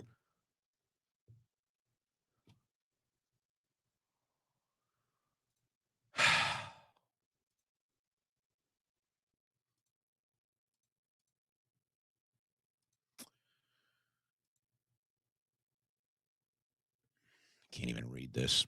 Let me zoom in.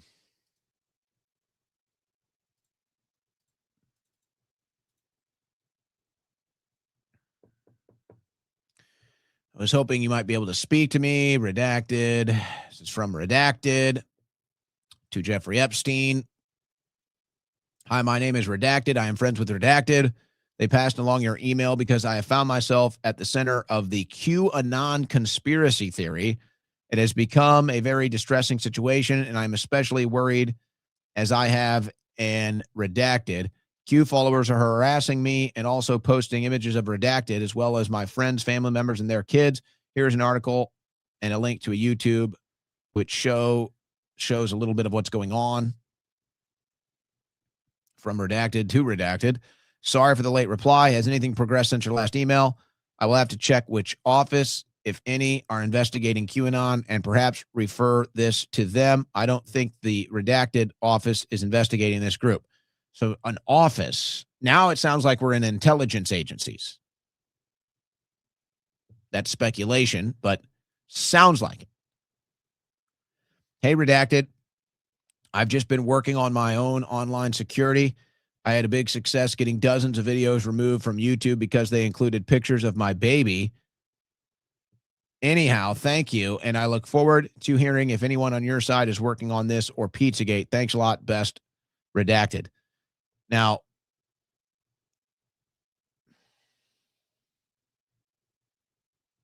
I don't want to get too much into the Pizzagate stuff here, but I will say when we talk about videos removed from YouTube,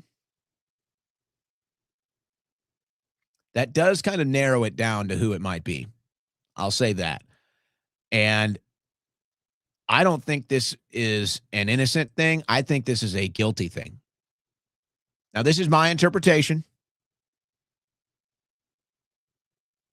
But I was there for that. I remember all this, and I remember specifically who was getting videos removed. And why would they be emailing Jeffrey Epstein and their offices about this?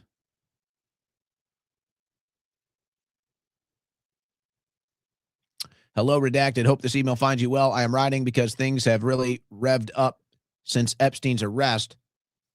I was wondering if you ever found out if the FBI, so now we're talking about the FBI, was looking into QAnon. I received violent messages daily, and I am concerned for my family's safety. Well, there were people that were sharing images of their family in, let's just say, very strange positions, very strange images that were definitely getting shared a lot and definitely featured on a lot of YouTube videos. And they were definitely getting erased. So this sounds like somebody is emailing intelligence agencies and the government to have these videos removed. Now, from my perspective, knowing what I know and what I saw, this looks guilty.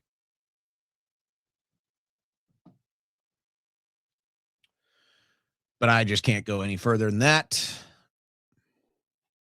We already covered this one, talking about eating people. Here's more jerky for you. To Francis Derb, CC Redacted, from Jeffrey Epstein. Why didn't we get jerky this week? Redacted said you could not do it until Friday. Please explain. Oh, yeah. You think you can't get jerky this week? Give me a break, guys. You can go to I can go right down the street to a gas station and get jerky anytime.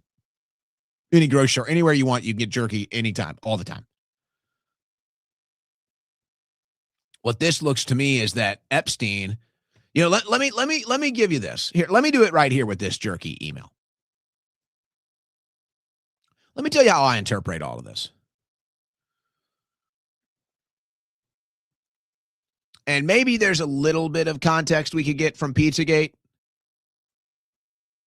But it's like, I'd say we got a pretty good idea here. We got a pretty good idea about if you are a pedophile or if you're into human meat, You got a guy in D.C., you got a guy in Florida, you got a guy in New York. And it looks like Epstein was one of the guys in New York and Florida maybe too. I don't think he was operating in D.C., but it looks like he was operating in New York and Florida. So he's got, it's like any other drug operation, folks. It's like any other criminal operation, any other black market operation. You've got the supplier and you've got the dealer. This to me looks like Epstein and a supplier. That's what it looks like to me. Now, let's put it like this. So this is Epstein's jerky supplier saying that he doesn't have any jerky for him right now. So Epstein's saying, what's going on? I need an explanation. I've got people that need jerky. Why can't we get the jerky this week? I need the jerky. The jerky supplier is not going to have the jerky for this week. What's going on? I've got people that need jerky. Where's my jerky? Sorry, I can't have it this week. What's going on? So it looks like this is Epstein's jerky supplier, and the jerky delivery is not going to be in on time. So the people that need jerky and that get it from Epstein are going to be left hanging because they can't get their jerky.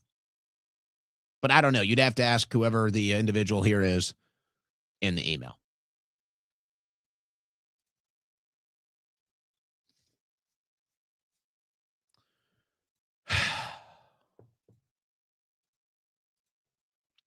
Epstein sent roses to a minor at her high school in 2005.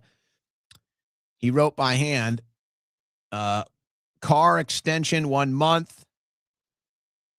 And then it's like a reminder to get her roses. Here's some of the files. Epstein sent Jane Doe 6 roses when she performed in a play, Royal Palm Beach High School. So he was recruiting these girls. Epstein rented cars for Jane Doe to use for extended periods of time, including a blue Dodge Neon.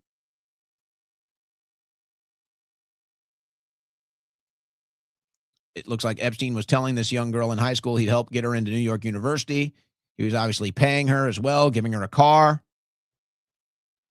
Epstein gave Jane Doe number 6 a trip to New York for her 18th birthday and wouldn't send her before she turned 18 because she would need parental permission to travel.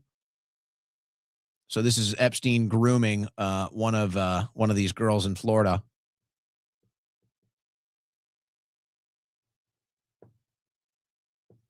Yeah. I don't need to read all that. You get the picture.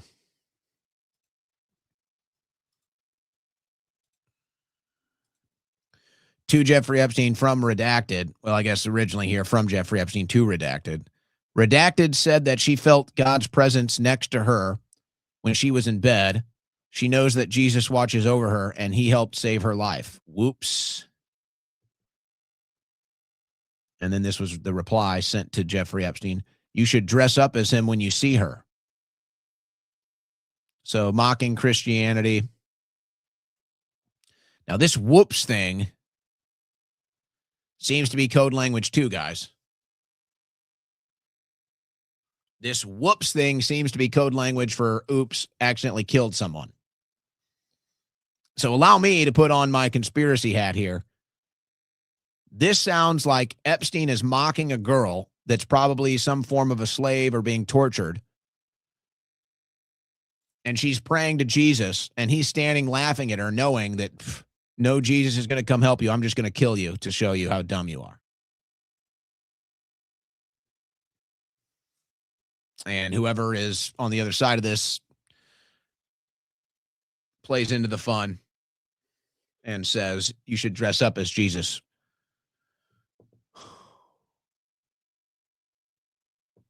So, oh yeah, Jesus is going to come to save you. This guy controls, the government, local law enforcement. Nobody's coming to save you. You're my sex slave. I run everything. I've got it all blackmailed. This poor little innocent girl praying to Jesus, and there's Epstein standing over laughing.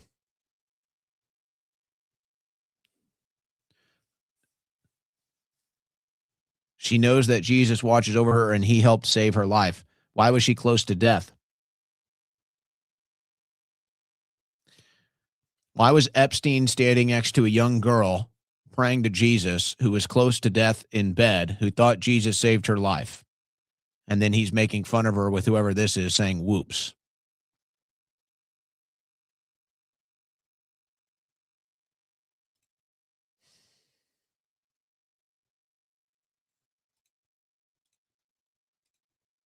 Now, from what you've just seen, how could anyone say there's no evidence anyone was involved in Jeffrey Epstein's sex crimes?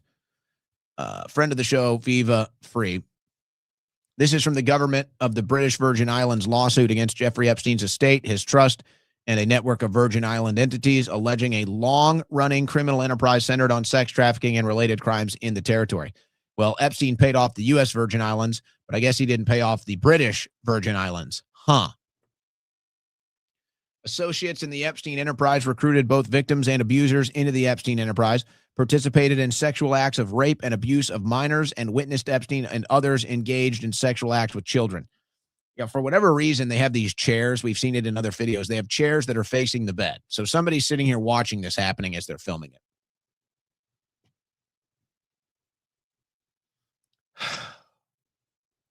And Epstein didn't pay off the British Virgin Islands governors. I guess he just paid off the U.S. Virgin Island governors, as we saw in previous documents.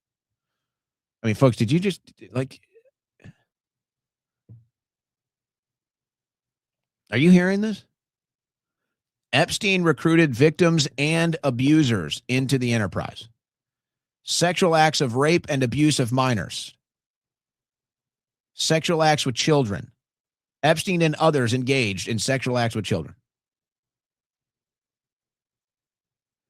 I have no tolerance for anybody saying there's nothing there. I have no tolerance for people saying there is no evidence of anything in these Epstein files. What is wrong with you? Seriously, what is wrong with you? You're either ignorant or you're covering this up intentionally or you're lying intentionally. Why? Here's more counts from that. I think you get the point. I can't read it. Let's get to the final weirdness of this.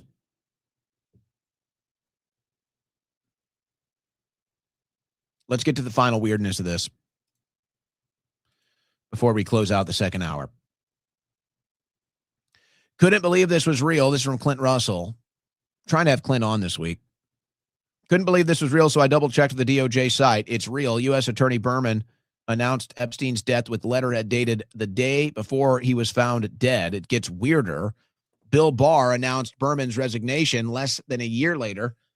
Berman denied he was resigning and was then removed by Barr on June 20th, 2020. Trump denied any involvement, but it was confirmed by later reporting that, in fact, it was Trump who had Berman removed. So this is the date.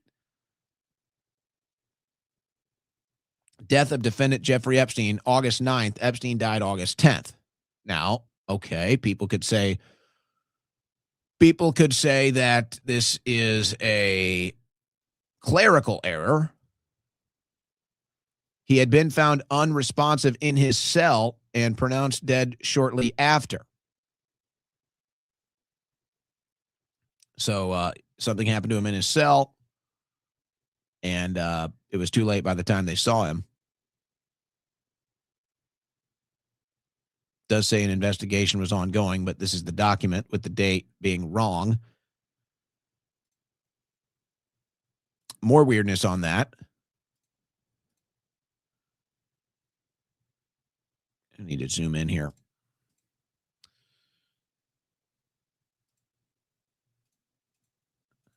Oh, this isn't letting me zoom. Let me try something else.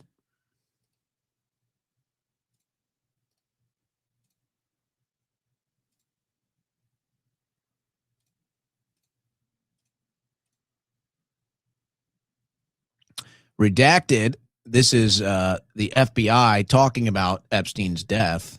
Redacted advised that only one hard drive of the camera system was working at the time of the incident on August 10th, 2019. So this is the day after the document was signed. When a DVR went bad, None of the cameras recorded. There was a system failure of DVR2 on July 29th, 2019, and the motherboard failed on DVR2 August 8th, 2019. The hard drive failure occurred on August 10th. So it's just, everything failing. Everything failing. All the recorders, everything failing. After the incident, Redacted was asked about the cameras. There were 2 new hard drives to install, but installing the new hard drives would mean that all prior data would be lost.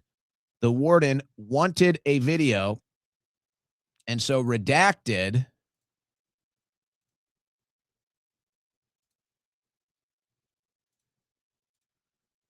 let's put this one on stage.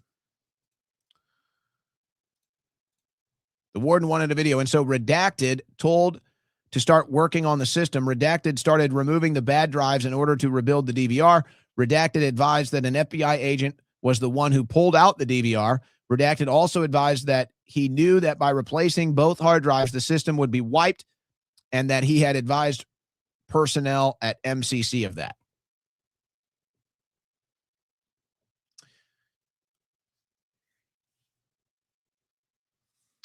All right, now, folks, what did I tell you? I told you that I had a source very close to this that said when they went in there for their investigation, everything was gone.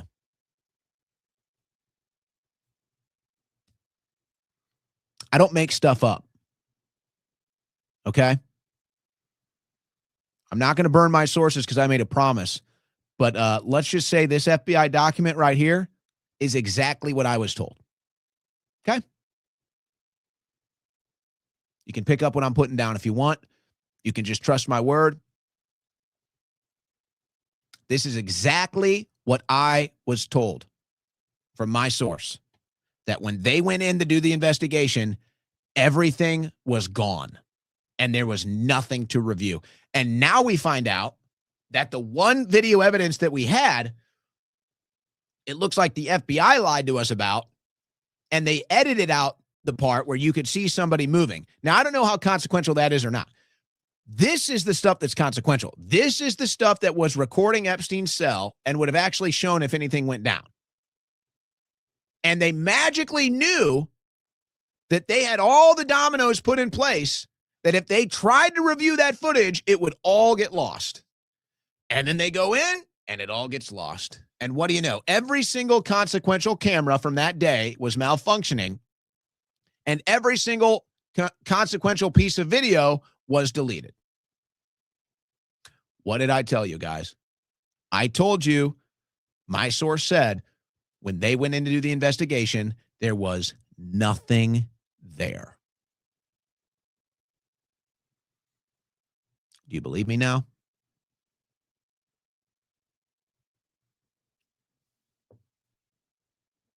It was all gone, folks. The whole thing was a setup. Now, I don't know what that means.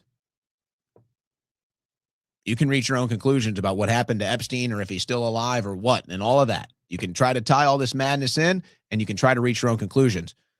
I'm just telling you, this confirms, and I already knew it was real, folks. 100% I knew my source was real. I mean, I can't say too much, but I mean, 100% I know my source was real.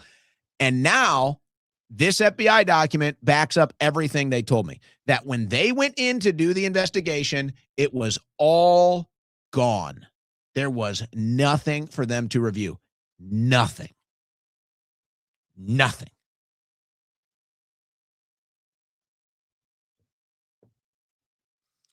What are the odds, huh?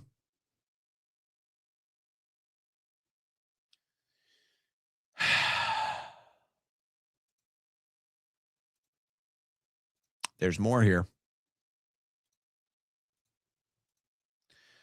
Upon arriving at the MCC,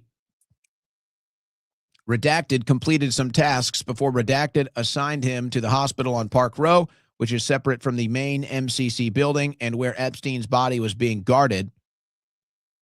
When Redacted arrived at the hospital with case management coordinator D redacted, who is responsible for taking Epstein's fingerprints, COs redacted and redacted.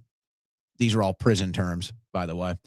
Were with Epstein's body and had secured the scene. Redacted remained with COs, redacted and redacted until, so they're redacting their names.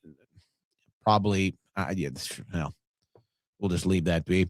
Until personnel from the Office of Chief Medical Examiner arrived and transport Epstein to their facility. Due to the large news media presence outside of the MCC, this is where it gets interesting. A male OCME official called and said he would be arriving at the loading dock with a black vehicle in order to thwart the media. Redacted, redacted, and redacted used boxes and sheets to create what appeared to be a human body, which was put into the white OCME vehicle, which the press followed, allowing the black vehicle to depart unnoticed with Epstein's body. So they literally did an Epstein body bait and switch, folks. They quite literally did an Epstein body bait and switch. And then, so now it gets even weirder considering what got confirmed for the original 4chan Reddit post that said, hey, I saw them sneak Epstein out of here. So let's get this clear. So they got rid of any and all security footage that would have showed us what happened in Epstein's cell. They didn't even get the date right on his death. And if they did sneak Epstein out of there and replace an actual body double, then they would have snuck him out on the date of the 9th. And therefore, that's why the original fake death certificate would have been on the 9th and not the 10th. Then they ran the fake suicide on the 10th when they ran the body double to fake out the media. And there's no camera footage of any of it, conveniently. By the way, I put up a poll on X. 87%. Last I checked, 87%, about 10,000 votes in the poll. 87% believe that Jeffrey Epstein is still alive. You're listening to the Owen Report on the Win Network. Well, we're not really sure. We're not really sure if Epstein is alive or not. But you can feel alive. You can feel alive by having a nice, fresh cup of Blackout coffee. I think they really like my reads, guys. I think we're doing great work here. I mean, how do you segue that? Only I can pull something like that off. Oh, yes, 20% off. You want 20% off? You can get 20% off. First-time buyers with coupon code Owen at blackoutcoffee.com/Owen. Listen up. Listen up. If you've never tried the official coffee of the Owen Report before, well, we got an offer for you. Coupon code Owen at checkout will get 20% off your first order at blackoutcoffee.com/Owen. So whether it's the premium instant coffee, premium instant coffee, which, by the way, volume discounts are happening right now. 15% off one box, 20% off two boxes, 25% off three boxes, 30% off four boxes. So if you're a big instant coffee drinker like I am, now the volume discount comes in handy for you. If you like the single-serve pods, a lot of people like the single-serve pods these days. Very popular for coffee drinkers. Fast, efficient, and it tastes good. My favorite is where is it here? There it is, the double dark chocolate. This is my favorite single-serve pod that they have at Blackout Coffee. They have over 30 flavors. A lot of these sell out fast, though, so you got to get it while it's in stock. But this one is my favorite. 5-star review here, guys. 5-star review, over 500 reviews. 5 stars on the double dark chocolate pods. And I can agree. I can agree with that. 5 stars from yours truly as well. Or if you just want the bags, they've got ground or whole bean bags of all of their favorite coffees. Brutal Awakening, Dark Roast, Morning Reaper, Medium Roast, Smooth Finish, Light Roast, and so much more. It's the official coffee of the Owen Report. Blackoutcoffee.com/Owen.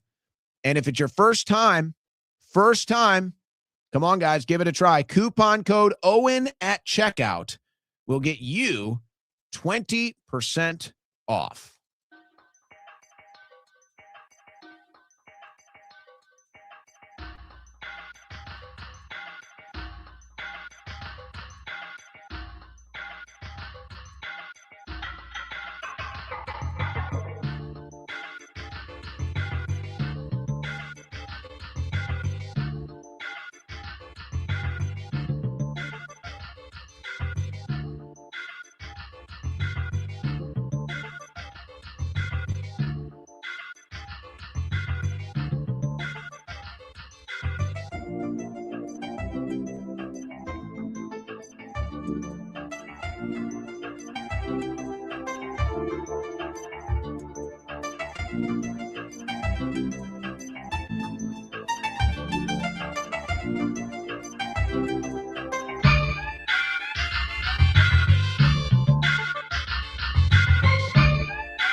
It's the fastest 3 hours on the internet. It's the Owen Report with Owen Schroyer.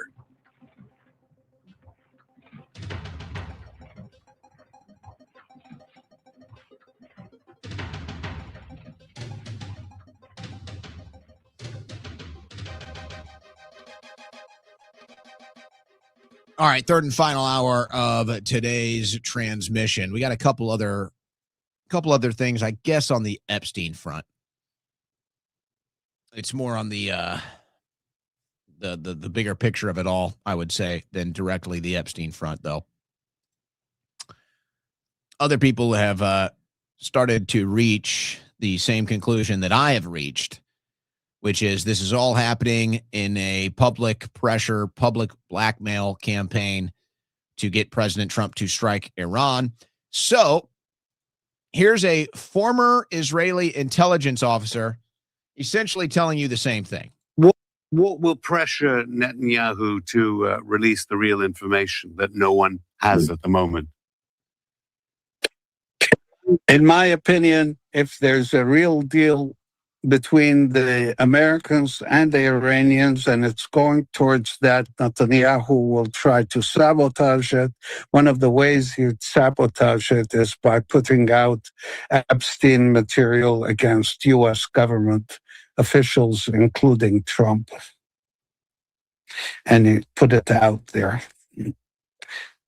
New material that wasn't seen before in public. So it's not just Trump. I know that Howard Lutnick is mentioned. There are other officials. Not just Trump, other officials too. Yes. And he'll try to sabotage the whole negotiation and deal that would be that they're trying to make together. Yeah, this was my intuition. This was my instincts day one. And I think everything is leaning in that direction now. I think everything is leaning in that direction. And when you look at the purpose of it all, well, why would you? Why would you want to have all this blackmail? Why would you want to compromise all of these politicians or bankers or, famous, influential people? Well, this would be the reason right here. So you could have your will be enforced on the planet, geopolitically, internationally, culturally. And I think we've kind of seen, Trump has mostly stood up against it to this point. He's not struck Iran. I think they are trying to cut a deal for peace. But I agree. I think that former Israeli intelligence officer we just heard from, I think he's right on. That's why you've had the selective timing. That's why you've had the selective redactments. You haven't even seen half of the files yet. They redact all the images and videos, so you have no idea what's going on with that. No, this is it. This is it. And this is why they're pretending like, oh, Epstein had nothing to do with Israel. It was a Russian thing. Because they're still using the Epstein files against our current politicians and against this administration right now. And that's why Trump is calling it a hoax and downplaying it. That's why nobody seems to have any idea who's really commanding things at the DOJ. Why none of it makes any sense. It's a bunch of smoke and mirrors, a bunch of bait and switching. Isn't it obvious, folks? Isn't it obvious? The only question is, how bad is it? That's the only question, is how bad is it? Whether it's just the administration or Congress or anything else. How many people are embroiled in this deal? How many people are compromised in the Epstein network? Specifically, how many people in our government? Make up your own minds about the media, but our government. Why is it that Israel gets everything it wants no matter what? No matter what? Why is it that Netanyahu has been to the White House more than any foreign leader in the history of this country during any administration in the first year of this Trump administration? Why is that? Why are they so desperate to convince you it has nothing to do with Israel? Why are they so desperate to make sure that their friendlies are running TikTok and censoring what's going on in Palestine? It's never been more obvious. And it's funny. People are talking about Q again. You have to say, it is funny. Because the one thing my issue with Q has always been there's just nothing for me to sink my teeth into, really. And I know the QAnon people they go crazy when you start saying this stuff. They go crazy. They'll say, well, look at this and look at that, this, that. So I can already hear them going crazy. But to me, it's never been anything I can sink my teeth into. It's all very weird, random, like I'm supposed to believe in different coded languages and some master plan. And it's all nonsense to me. Maybe that's because I don't understand how 4chan or Reddit works, but whatever. But I will say this, the one thing about Q that I'm looking at, and I'm just kind of like, now, why? The one thing that QAnon has always said since the beginning was save Israel for last. That's always been the one thing. Of all the other garbage that, there's people on, there's people in Guantanamo Bay and Hillary's arrested and Biden's dead and all this other stuff. No. All of that seems nonsensical. The one thing was we'll save Israel for last. Well, I mean, here we are, folks.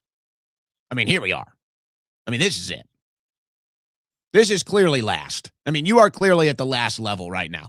Either we get control of our own government again or not. Either the American people take back our government or it's over. It's over. Now you look at this administration and the American people don't control this administration. Another $20 billion in foreign aid. The Trump administration, Congress just signed more foreign aid. They just signed more diversity, equity, and inclusion. They just funded more abortion. It's all garbage. They're now even saying we can't do mass deportations. Where's all the Somali fraud arrests? You've been played. But what's happening? Israel has never been more exposed as the shadow government. Israel has never been more exposed as the deep state. And we even know the mechanisms, how they buy Congress, how they blackmail people. We know it all. And then on top of that, we're watching them bathe in the blood of the Palestinians, dancing and celebrating in the blood and the death in the streets, bragging and taking over all of the land, bombing all of their neighbors, and they continue to get our money to do it. And now the big final strike on Iran, and they're demanding it. And Trump hasn't given it to them yet. So what are we getting? We're getting the Epstein files now. Oh, you think we're getting the Epstein files because you asked for them? Ha! You think we're getting the Epstein files because there's a congressional act? Ha! Don't be so naive. If they were following the law, the full entire Epstein file would have been released 2 months ago, completely unredacted. They're breaking the law every day. The Department of Justice is breaking the law right now because they haven't given you the full Epstein list, and they are redacting people. No, Pam Bondi and Todd Blanche are in violation of the law. They should be fired. They should resign. You think this is happening for transparency and truth? Don't kid yourself. You think you're getting the Epstein files now because the U.S. government is finally ready to level with the people? Stop it. This is a public blackmail campaign of the Trump administration to get them to bomb Iran. That's what this is. Don't be so naive. And that's why they crashed the markets for 2 weeks. Crypto, stock, precious metals. They're doing everything they can to make Trump strike Iran right now. And they might get it. But back to the QAnon thing. This is it. This is it. Israel has never been more exposed. It's never been more obvious how they control our government, the mechanisms, the means. It's never been more obvious. The one thing I look at the QAnon, I look at all the different stuff that's claimed over the years. Save Israel for last. Well, here we are. All right.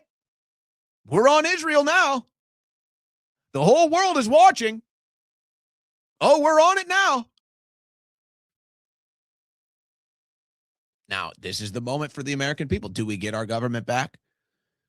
Because this is like the last draw that they have from the Epstein files. Most of the people in the Epstein files are older, retired. They're on their way out. The new blackmail stuff all happens digitally. The new blackmail stuff all happens, spying on you, hacking into computers, following you around on GPS, whatever. You're cheating on your wife. You watch the wrong thing on the internet, money laundering, all that. They don't need an Epstein network for that now. They don't need human intelligence now. They've got artificial intelligence. They've got digital intelligence. They don't need Epstein to run things. That's old hat, baby. This is their last. They are juicing everything they can out of the Epstein files and the blackmail that they have on all the world leaders. They're juicing everything they can out of it right now. And Iran is their final puzzle piece. Iran is the final piece of their puzzle for Middle East and global domination. And we can all see it. It's never been more obvious. And that's why they gaslight you and they say, oh, there's nothing to see here. No, there is something to see here. Okay, fine, but it's Russia.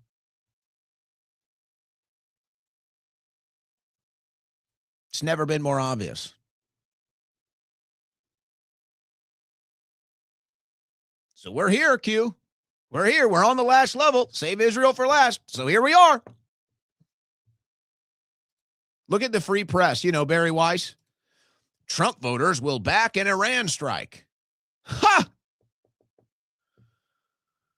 Look at this. Look at this absolute slop. Look at this absolute garbage. MAGA ideologues want a consistent non-interventionist policy. Voters don't. More pro-Israel propaganda. All Israel propaganda. That's all this is. Why do they want Iran to have regime change? Why does Israel need control over Iran's regime so badly? They already got Syria, which has been mostly a failing operation, but they'll get some land out of it. They'll shave some land off, and then they can just, they'll always take advantage of chaos in the region.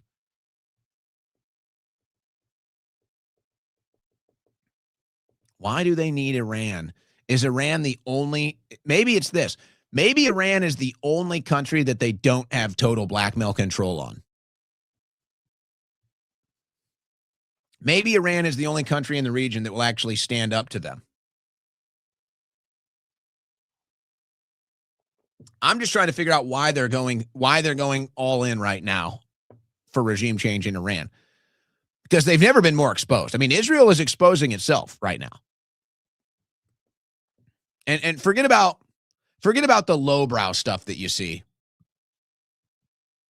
Forget about the lowbrow stuff that you see and that we deal with, which is really just petty arrogance, entitlement. Forget about that. That's all low-level, lowbrow stuff.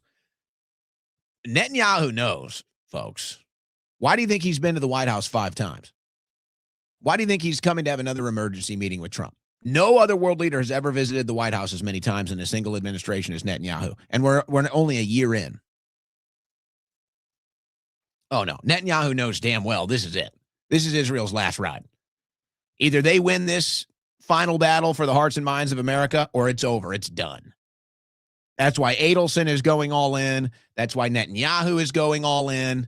So forget about the lowbrow pro-Israel people that rub it in your face and dance around and celebrate how they like to kill Hamas and dead babies and everything else. Forget that's all lowbrow. That's all in the mud. No, Netanyahu and the real powers that be, they know what's at stake. They know their entire world order is at stake right now. And they're going all in. They're going all in. They're telling you, hey, we're going to censor your speech. Hey, we're going to imprison you. Hey, we own your media.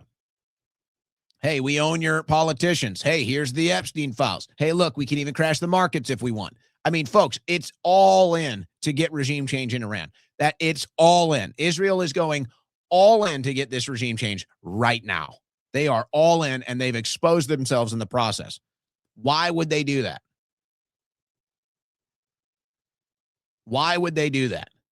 We don't get gaslit here. We deal in reality. This is the big boy table. You want to be a big boy? Welcome to the big boy table. We have big boy conversations. We don't play in the mud. We're not naive. No, that's what's going on.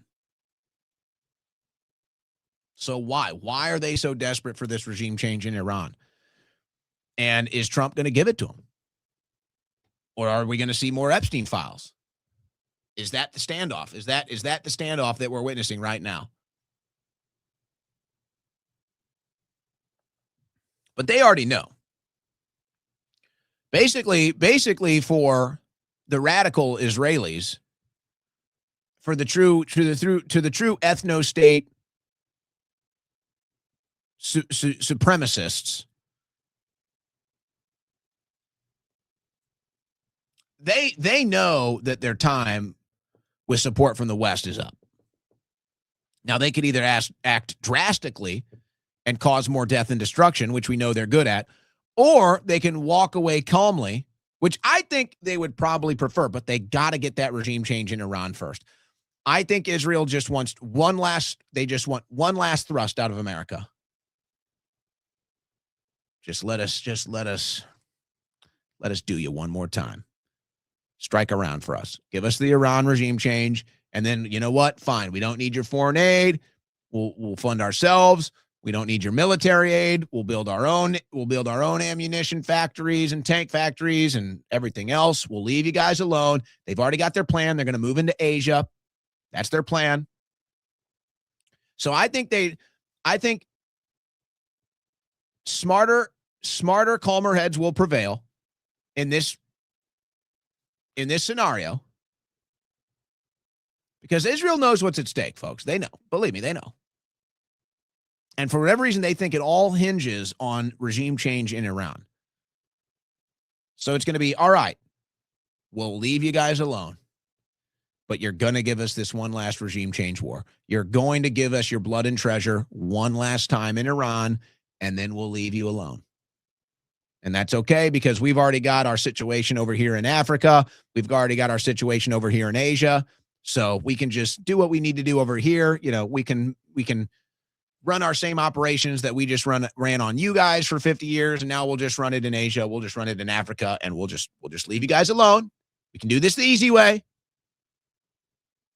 Just give us the regime change in Iran, and we'll do this the easy way. Now, the hard way, someone's getting bombed, someone's getting blown up, and all the blackmail is going to come out, and you're going to see your politicians probably, eating beef jerky and eating pizza.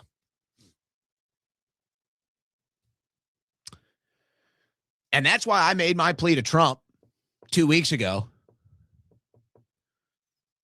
And I just said, you know what, President Trump, we already know what goes on. We already know. So you're better off to just get out ahead of it and say, look, here's the deal. Here's what's going to happen. Here's what you're going to see. It's going to be really bad. And, but you know what? If we don't take this route, there's going to be a lot of death and destruction and maybe World War III. So we're just going to have to live with this. We're going to have to live with this. It's all going to come out. And, yep, you're going to see politicians, celebrities, whatever. You're going to see them eating jerky and eating pizza. You're going to see the pizza parties. You're going to see the jerky parties. And this is how our country got so corrupt. This is how the world got so corrupt. So I'm trying to save probably like 10, 20 million lives here, maybe 100 million lives, maybe more. So it's either, hundreds of millions of dead in a World War III, or you're going to have to see politicians and powerful people eating jerky and eating pizza. So that's where we're at. And that's why I said, Trump, just come out and ask for forgiveness. Just come out and just ask for forgiveness and just level with the people and just say, here's what it is, but we're going to avoid World War III. We're going to avoid a nuclear confrontation. And you know what? We're going to have to deal with it. And maybe that's what's at stake. Maybe Iran is saying, hey, we will fight back. And you know what? Not only will we fight back, but you know what? China and Russia has said that they will too. And maybe Trump's called China and Russia. In fact, I would bet he has. And I bet you China and Russia probably, with a wink and a nod, said, well, you know what? We can't really say what we are or aren't going to do, but our tolerance for Israel's activity is waning. And you know what? We really didn't like this trade war you launched on us. And you know what? We really didn't like you blowing up our pipeline and putting sanctions on us. And you know what? We're really sick of your media blaming us for everything. So, yeah, this one might be it as far as cooperation is concerned. If you guys decide to do it, that might be the one. This is the big boy table. You want to be a big boy? You want to be a big guy? This is the real world. This is what's really going on. We don't mince words. We don't play games. This is what's at stake. And this is why Netanyahu is coming back to D.C. You can't have these conversations over the phone. You got to have these conversations in person. You got to be in private. You can't risk any of this getting out. This is what's going on. This is the reality of where we're at today. Huh.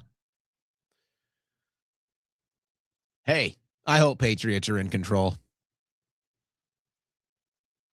I hope Patriots are in control. But there's no doubt this is Israel last right here. Israel first is Israel last. So you're getting Israel first. And now it's Israel last. Never been more exposed, never been more obvious. I mean, it's dinner table conversation now, folks. It's dinner table conversation. The Epstein files, Israel, its influence, it's dinner table conversation. Everybody knows it. It's never been more obvious. No amount of gaslighting can change it. No amount of lies. No amount of distractions. Everybody sees it now. There's no putting the cat back in the bag. There's no putting the genie back in the bottle.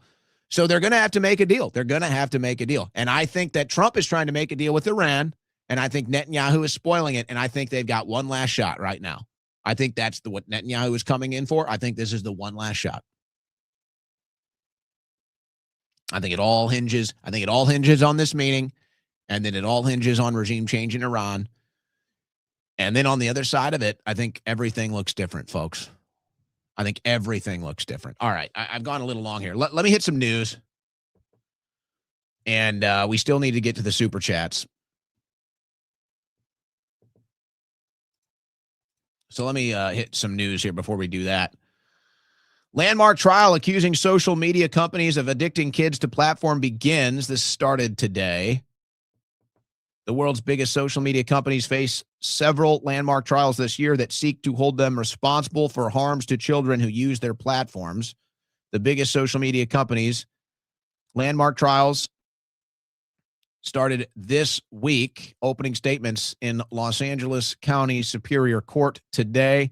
Instagram parents company Meta and Google's YouTube will face claims that their platforms deliberately addict and harm children. TikTok and Snapchat, originally named in the lawsuits, have both settled for undisclosed terms. I can't believe anybody would let that settle, but that's how it works. A separate trial in New Mexico was able to kick off with opening arguments Monday. So you've got multiple trials here. Social media making children addicted.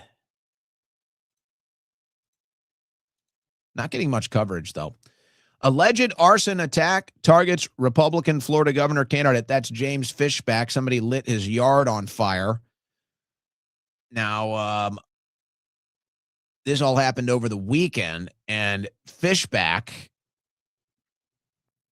made an announcement. He's going to do a rally at his house.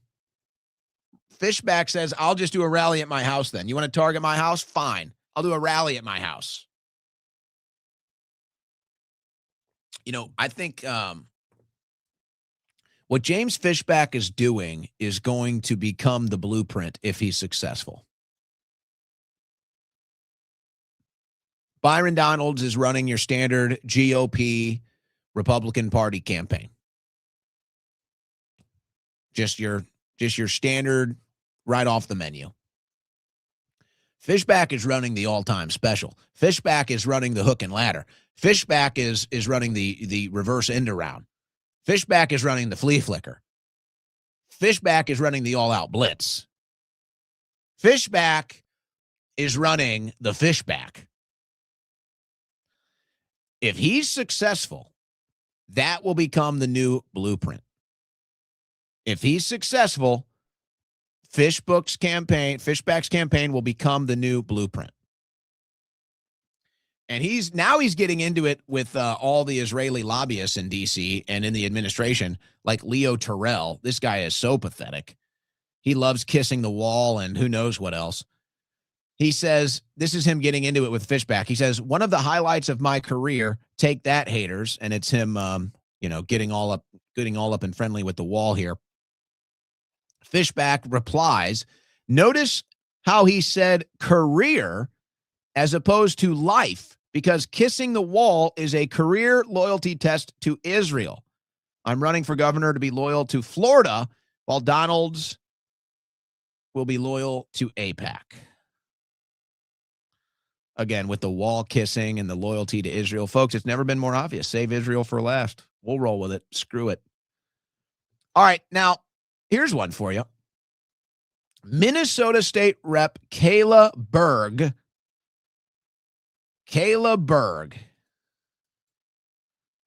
Oh, yes.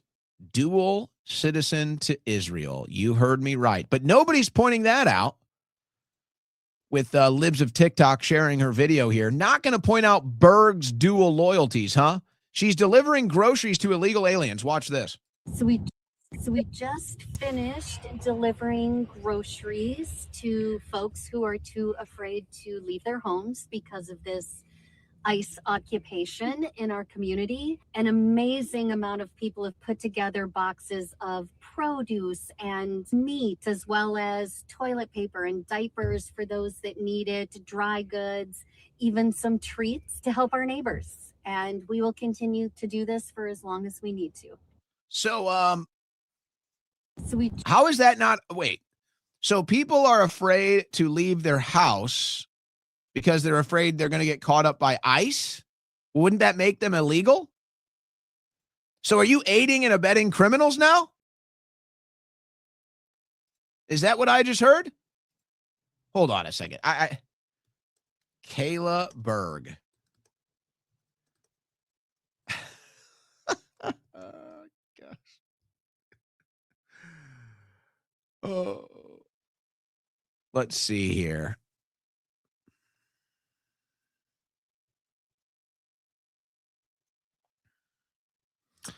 I can't find any sources. Maybe she's not. Maybe she's not a dual citizen after all. Maybe old Kayla Berg is just a loyal American. How do you think she's taking any money from AIPAC? That's almost a guarantee, isn't it?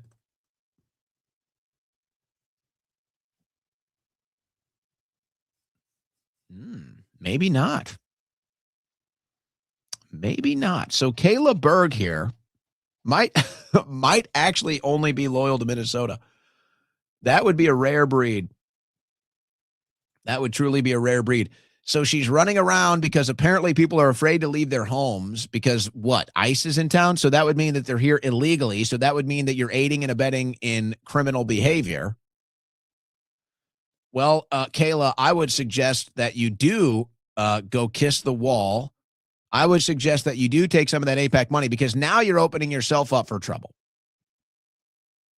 Now you're opening yourself up for trouble because you're committing crimes. And if you don't have the right friends, I don't know if you're going to be able to get beyond this.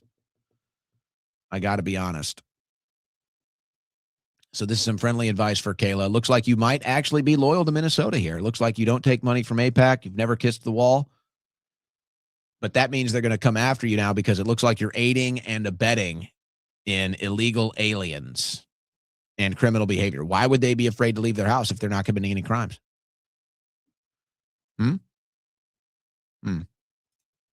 Well, AIPAC knows it's unpopular. So they started a new think tank. They started a new group called the Washington Institute. So this is the new AIPAC, the Washington Institute. And all they do is talk to the Committee on Foreign Affairs about Middle East policy. They call it Near East policy, actually. The Washington Institute for Near East Policy. Subject, Hezbollah's grip on power. And here's all your new senior fellows here. David Schenker, Hanin Gadar, Dana Strahl. Here they are again, lobbying the Campaign on Foreign Affairs. The Washington Institute for Near East Policy. Philip Solans, James Jeffrey, Andrew Tabler, Martin Gross. So it looks like this is the new AIPAC spinoff because they know AIPAC is unpopular. So they are moving their funding and they're moving their influence to different networks is what's happening there. Now, in Australia, there were big protests happening because the president of Israel was in town. So big protest against Israel as the president landed. And the police are out in the streets beating up the protesters, as you can see in this short video. So, yeah. Don't you dare protest the Israeli president in Australia. I guess you know who your president is. If you want to know who controls you, just know who you can't criticize. Clashes in Sydney over Israeli president's visit as police disperse mass protests. You're not allowed to protest Israel in Australia. How do you like that? So Netanyahu keeps dodging court, but finally there's some advancement here. Inside Netanyahu's distorted protocols, debunking his October 7th narrative. Minutes reviewed by Haaretz prove that Netanyahu lied, distorted, and omitted facts in his version of the events of October 7th and the decision-making that led to the intelligence failure, which he published in a 55-page declassified document. Well, this is behind a paywall, but I can tell you, basically, it's exactly what we expected. October 7th was a stand down, folks. Obviously, October 7th was a stand down. Again, I'm not pitying a fool here, and I'm certainly not suffering a fool either. We won't be suffering fools here. October 7th was a stand down, and if you can't see that and be honest about that, then just go sit at the little kids table. This is the big boys table, okay? We do big boy politics here. All right? So if you're going to sit here and say, oh, there's no proof of anything in the Epstein file. Okay, there's the little kid table over there. There's the Little Tykes kitchen. Go play Little Tykes, okay? We'll get you one of those miniature basketball hoops, one of those plastic Little Tyke basketball hoops. You go play with the little kids, okay? You go play with the Little Tykes basketball. You go play with the Little Tykes kitchen. You go sit at the little kids table. You're not a big boy, okay? You're a little boy. You're a little kid. If you can't see what's really going on with the Epstein files, you don't belong at the big kid table. Go play Little Tykes, okay?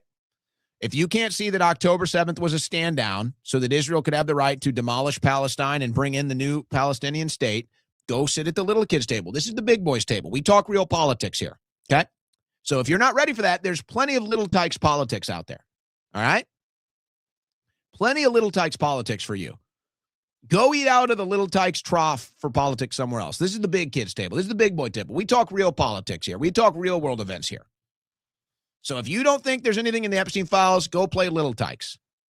If you don't realize October 7th was a stand down so they could demolish Palestine and build their new state, go sit with the little kids, okay? We don't suffer fools here. We're not doing it. So apparently, we're getting real conspiratorial now. But we recall Spain might be the most anti-Semitic country in Europe. And then Spain had 5 different railroad crashes. Well, the Israeli Olympic team got booed during the opening ceremonies and then apparently got robbed at their hotel. And now all of a sudden we've got rail sabotage in Italy. Now this is a conspiracy theory cooking right here, isn't it? But you see the behavior of these Israelis, and that's the proof more than anything, honestly. The proof of the wild, outlandish hubris and entitlement and arrogance of the IDF and the crazy Zionists right now is really the best evidence that any of this is connected, just because of how crazy they are. You mess with the Israelis, we'll kill you. We'll do everything we can. It's like that's the attitude that now everybody thinks Israel is behind everything. Because of that attitude. Otherwise, you wouldn't connect these things at all. All right, so how do we want to play this one? Do we have the actual ad?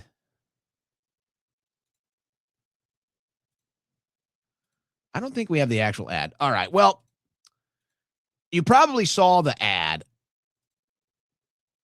There might be some of it in this CBS report. This is a CBS report. So there was an ad during the Super Bowl from Robert Kraft. I think Robert Kraft is Jewish. And it is about, anti-Semitism. Now, let's, again, big boy talk here, which is the big boys. This is an anti-white ad to keep black people and white people divided, and then to draw black Americans into the arms of Jews. That's what this is all about. So the Jewish interests, the Israeli interests, they see that they're really, it's not good. The ratings are not good for them. Let's say that. The ratings are not good for them. And so they see what's going on. So they're trying to bring the ratings back up. So they're trying to divide blacks and whites again. And so they run this ad where there's this Jewish kid. He gets bullied by a white kid. And here comes the black kid to save the day, right? So, oh, see, Jews and blacks, we're the real allies here. And whites are the bad ones. White guys are bad. So they run this during the Super Bowl. So this is not about stopping anti-Semitism. This is everything about keeping everybody hating white people and keeping white people as the bad guy. Now that people look at Jews and say, oh, the Jews are the bad guys. So no longer are the whites the bad guys. Because that's what really, all this propaganda is to make whites out to be the bad guy. And that's why there's a white genocide going on right now. That's why there's open borders in all the white countries, because there's an attempt to destroy the white race and destroy the white population. And they've been successful. But they see the trend is going the opposite direction. So they have to inject something into the Super Bowl. Oh, look, whites are bad. Remember, black people? Whites are still the bad guy. Remember, not us Jews. We're on the same team. It's the whites. The whites are bad. Get the whites. So they play it during the Super Bowl. Now, this is afterwards. This is the CBS report afterwards. They did a report on the commercial from the Blue Square Alliance from Robert Kraft. Now, listen to this. I mean, folks, this is crazy. This used to be called a conspiracy theory. Now, they are publicly announcing how they're running the AI censorship social credit score on the internet. This is from CBS Studios, by the way. So this is the package that they put together for the Super Bowl with the ad. So look at this. They got Israeli flags everywhere. This is CBS. Folks, this is incredible. Listen to this.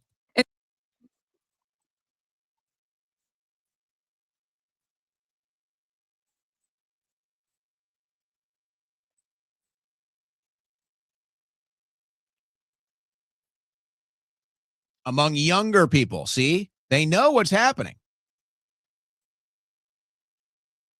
Has nothing to do with anti-Semitism. This is all about Israel's interest. Understand that. Every time they talk about anti-Semitism, it's all about Israel's interest. So they know that the youth, they are losing the youth. They are losing the youth. The youth isn't interested in Israel anymore. They don't want to support Israel. So that's what this is really all about.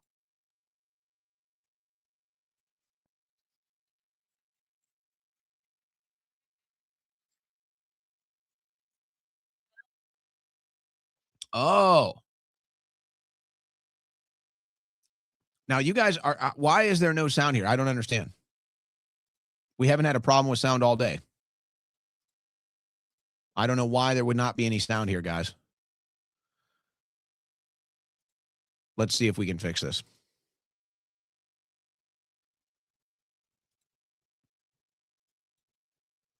Well, they might. Let's see, guys. Let's see.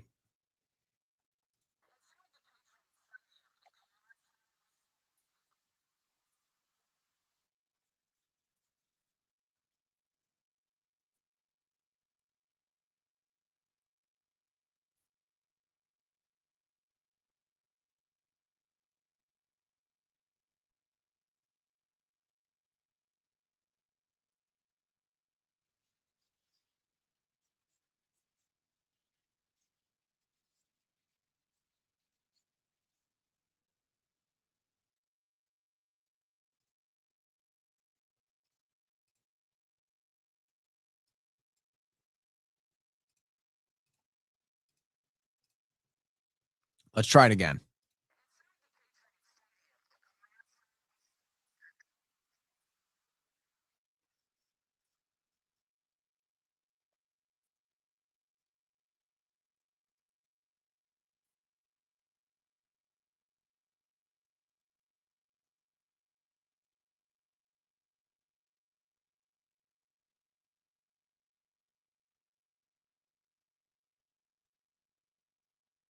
I have no idea, guys.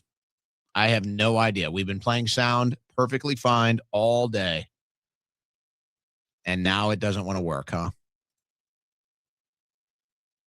You've got to hear this. I'm telling you.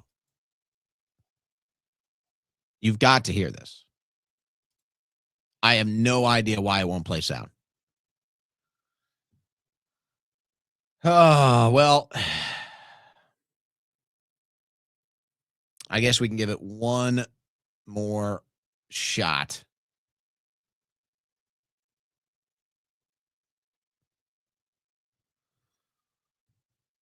Let's see.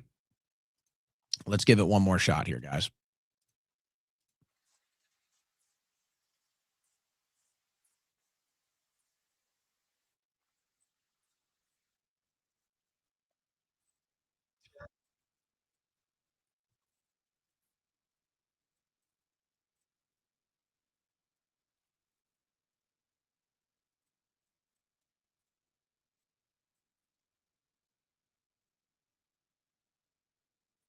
That's crazy.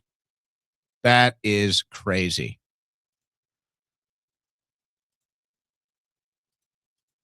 I have no idea. No, guys, it's nothing. There's nothing.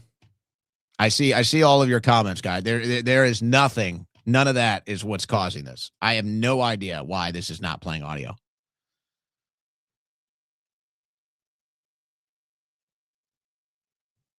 None.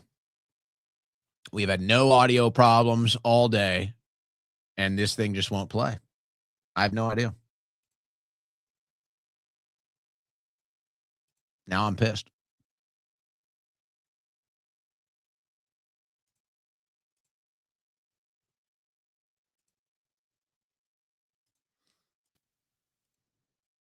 There is no reason why that would not play audio.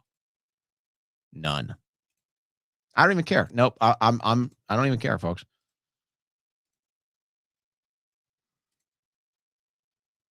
We're gonna play this damn video.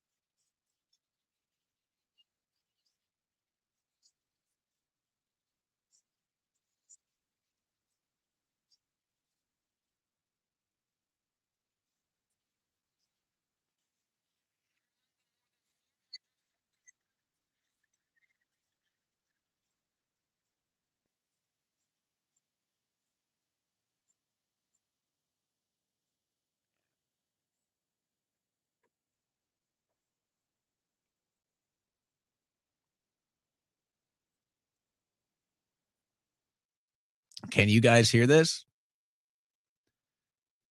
Can you guys hear this? Do you see what's going on the screen right here? Man. Man. You know, guys, I'm telling you, there is no reason why this is not giving you audio. There are none. Here, I'll tell you what. Let me do one other thing here. Let's see. Let me know if you guys can hear this.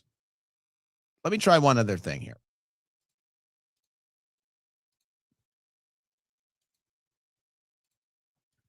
Let's see if you guys can hear this one. If you guys can hear this one, then this is the weirdest audio issue ever. Let me see if you guys can hear this.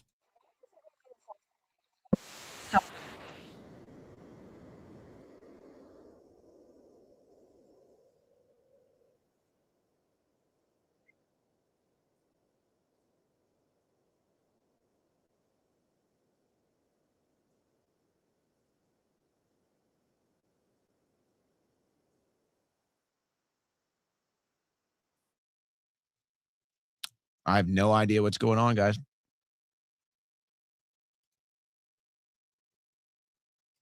I have no idea.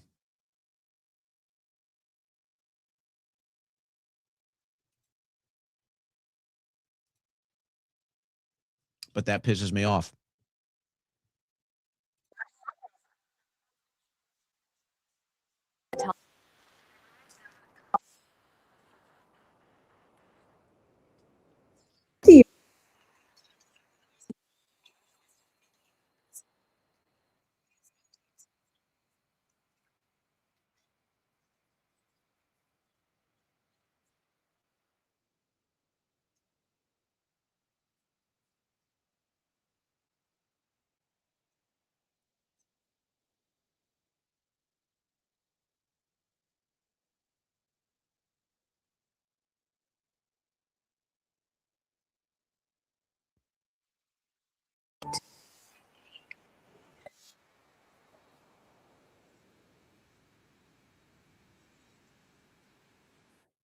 All right. There's no reasonable explanation for this, guys. There is none at all. So I'm just going to move on. I can't deal with it. So that just that kind of ruins the rest of the show. That pretty much ruins the rest of the show now.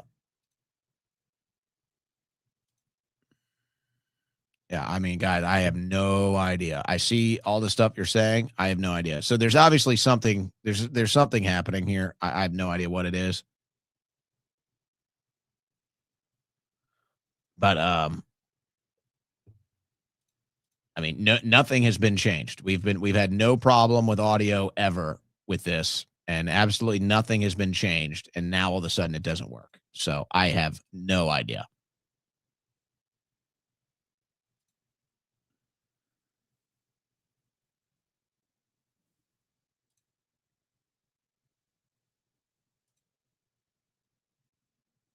That is obnoxious.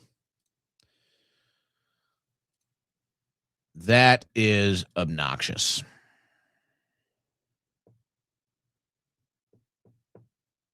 Mm.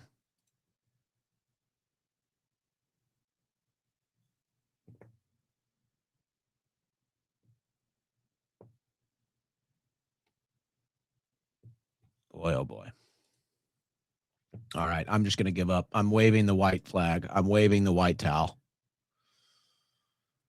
That's a shame because I had a bunch of videos that we were going to get to. Oh boy. What an absolute nightmare. No, I hear guys, I'm telling you, nothing has changed. Nothing has changed in the system. The audio is going out over my board. The audio is going into my ears. It even shows right on my system that the audio is going out. So I have no clue. I've tried every different stress test to get this audio figured out. And you just want no idea. So these things happen. So I'm just going to move on. We're just going to go to the super chats.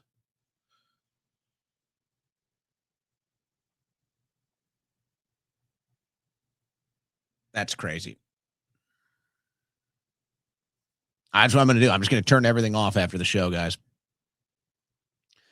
I'm just going to shut the whole thing down after today's show. And we'll see. Sometimes these things just happen. Sometimes these things just happen, guys. Just part of the deal.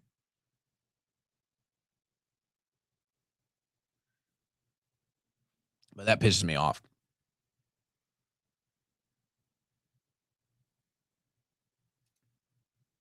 So I got to just move on. I can't get frustrated anymore. Okay, let's go to our super chats. As we do at the end of every show, we read the super chats from YouTube. Dust Vault, the Hannibal Guthrie story. Hello, Clarice. Yeah, that was crazy. I didn't even, oh my gosh. Cornelius Westernmost, Friday show was incredible, Owen. I've caught every show since 2016. It was definitely an all-timer. Your one-of-a-kind analysis of the files has been amazing. I have no doubts he's still alive. Yeah, well, most people think he's still alive now. Captain Hard, disgusted by anyone who said there's nothing here. I'm with you on that. 7 years ago. I've been watching you since about 2018. I was 13 years old. You were instrumental in the forming of my political beliefs. Thanks for that. Keep up the great work. I will follow it no matter what. Hey, thank you. Thank you. You're, I guess you're about in college now, or you skipped out on that whole experience. But I love that, man. Love that. Love the, I was like you when I was young listening to talk radio, so I can relate. Welcome to Electric Boogaloo. A live ticker to 90+% yet? No, I'm just under. I'm 88% he's still alive. How about that? I'm right where the poll is. I'm right where the poll is at today. Let's see if it's still at 88%. My X poll. Do you think Epstein is still alive? Now it's at 87%. 87%. I'm at 88%.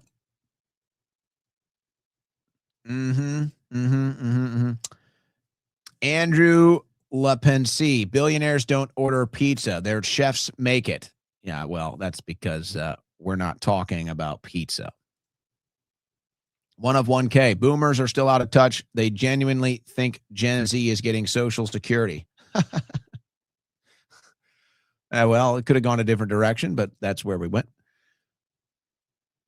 Ex-girlfriend watched MJ's Super Bowl halftime instead.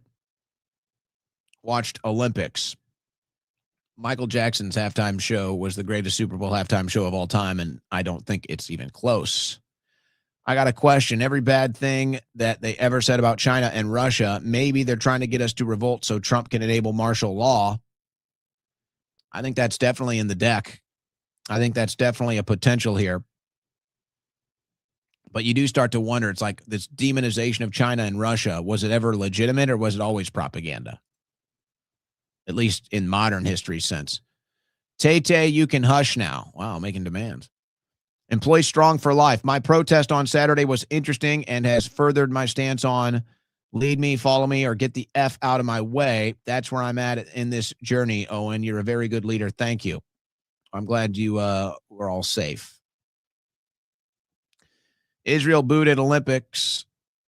Olympic community attempts to copyright vids. Well, I saw that. I didn't really bother looking into that. Here's what you want to do to find out. They're always protective over Olympic videos. I guess I could look at it right now. If I can go on X right now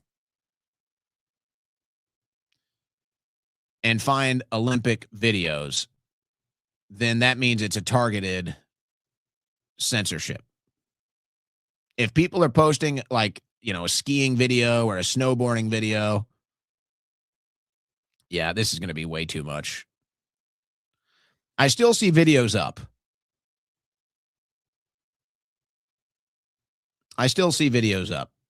I don't know. I don't really think that's as targeted as people are making it out to be. It might be a little targeted, but they are really they're really gung-ho about the copyrighted Olympic stuff, especially the Olympic ceremonies. The opening and closing ceremonies are like the most copyrighted ones. So, yeah, I can see why people are suspicious of that getting censored, but I don't know. That might just be copyright stuff. Also, knowing what you know now and seeing what you have seen, what is your take when looking back a year ago when we all noticed how Trump did not properly get sworn in with his hand on the Bible? I don't know. I didn't think much of it then. I don't know if I think much of it now. I'd have to go and look at it and see if there's anything there. But I thought he did. It was just on a not normal Bible. I'd have to look into that. I'm not too keen on that. Why is Russia banned from Olympics but not Israel? Well, you'd have to ask the Olympic Committee that. Co-create with me. Has Fauci or his CDC created an easy test swab for real meat when we eat out at any restaurant and buying local ranch meat from now on? You think they're faking meat at restaurants now? I sure hope not.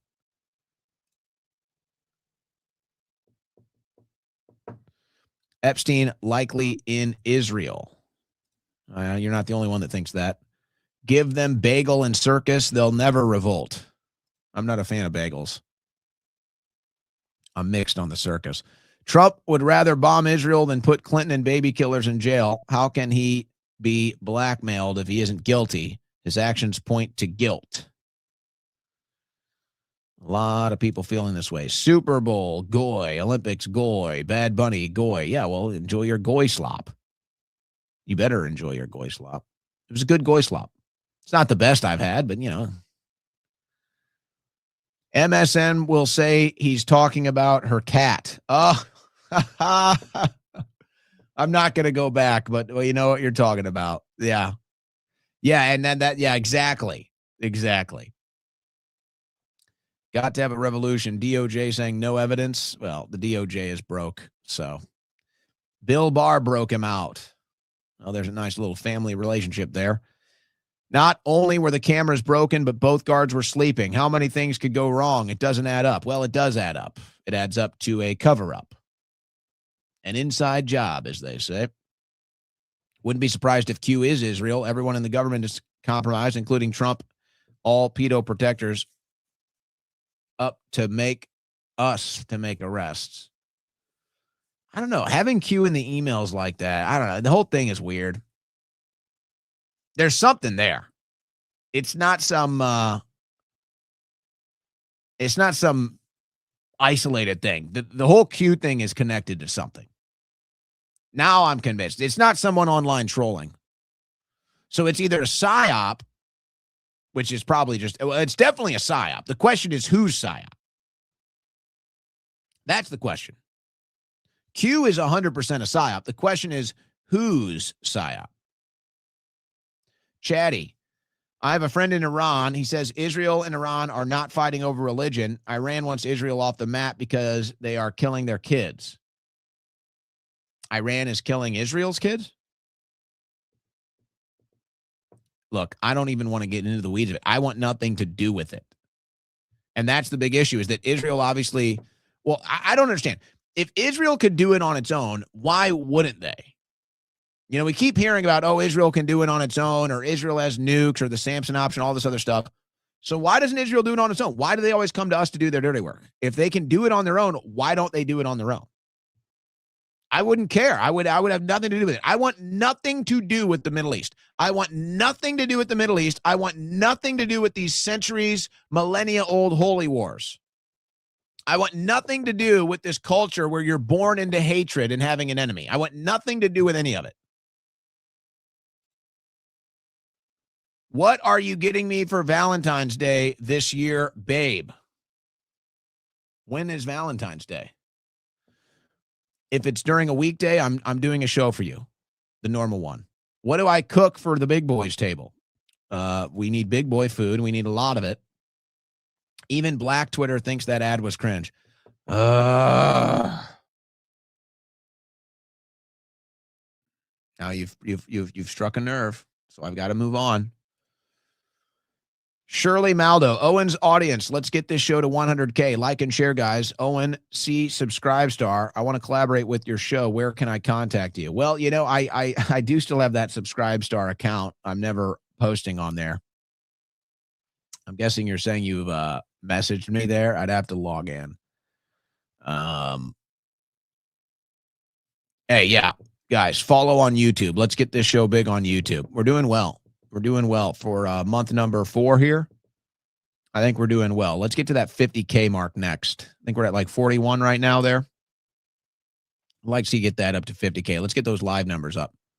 Harrison 8th Front War video was genius because they can't call it anti-Semitic because it's literally all their own words, nothing else.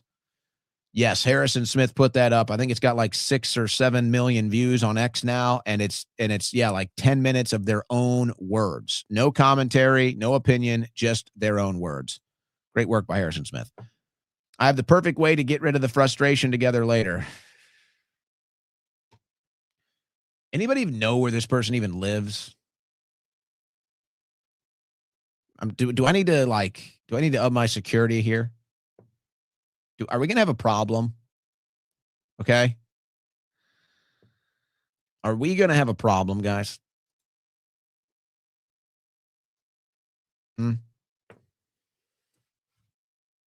Here's what we're going to do.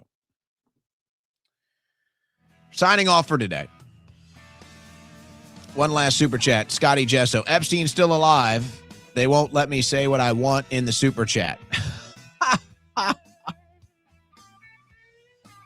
Oh, I know. Yeah. Well, you know what? Maybe I'm glad.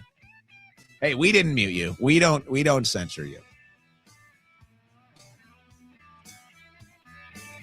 Tomorrow, I am pre-taping an hour-long interview with Harry Cole. It's going to air on primetime on the GBN. This show will take a 21-hour break. We're going to have to reset the systems. I'm going to play those videos. I am going to play those damn videos. I don't know what happened to the audio today. It's a total mystery. It doesn't make any sense. So we're just going to reset everything. That's the only solution I can think of. And if it doesn't work tomorrow, I'm going to bring out a sledgehammer and take a different route. We'll call it the Samson option. God bless and Godspeed.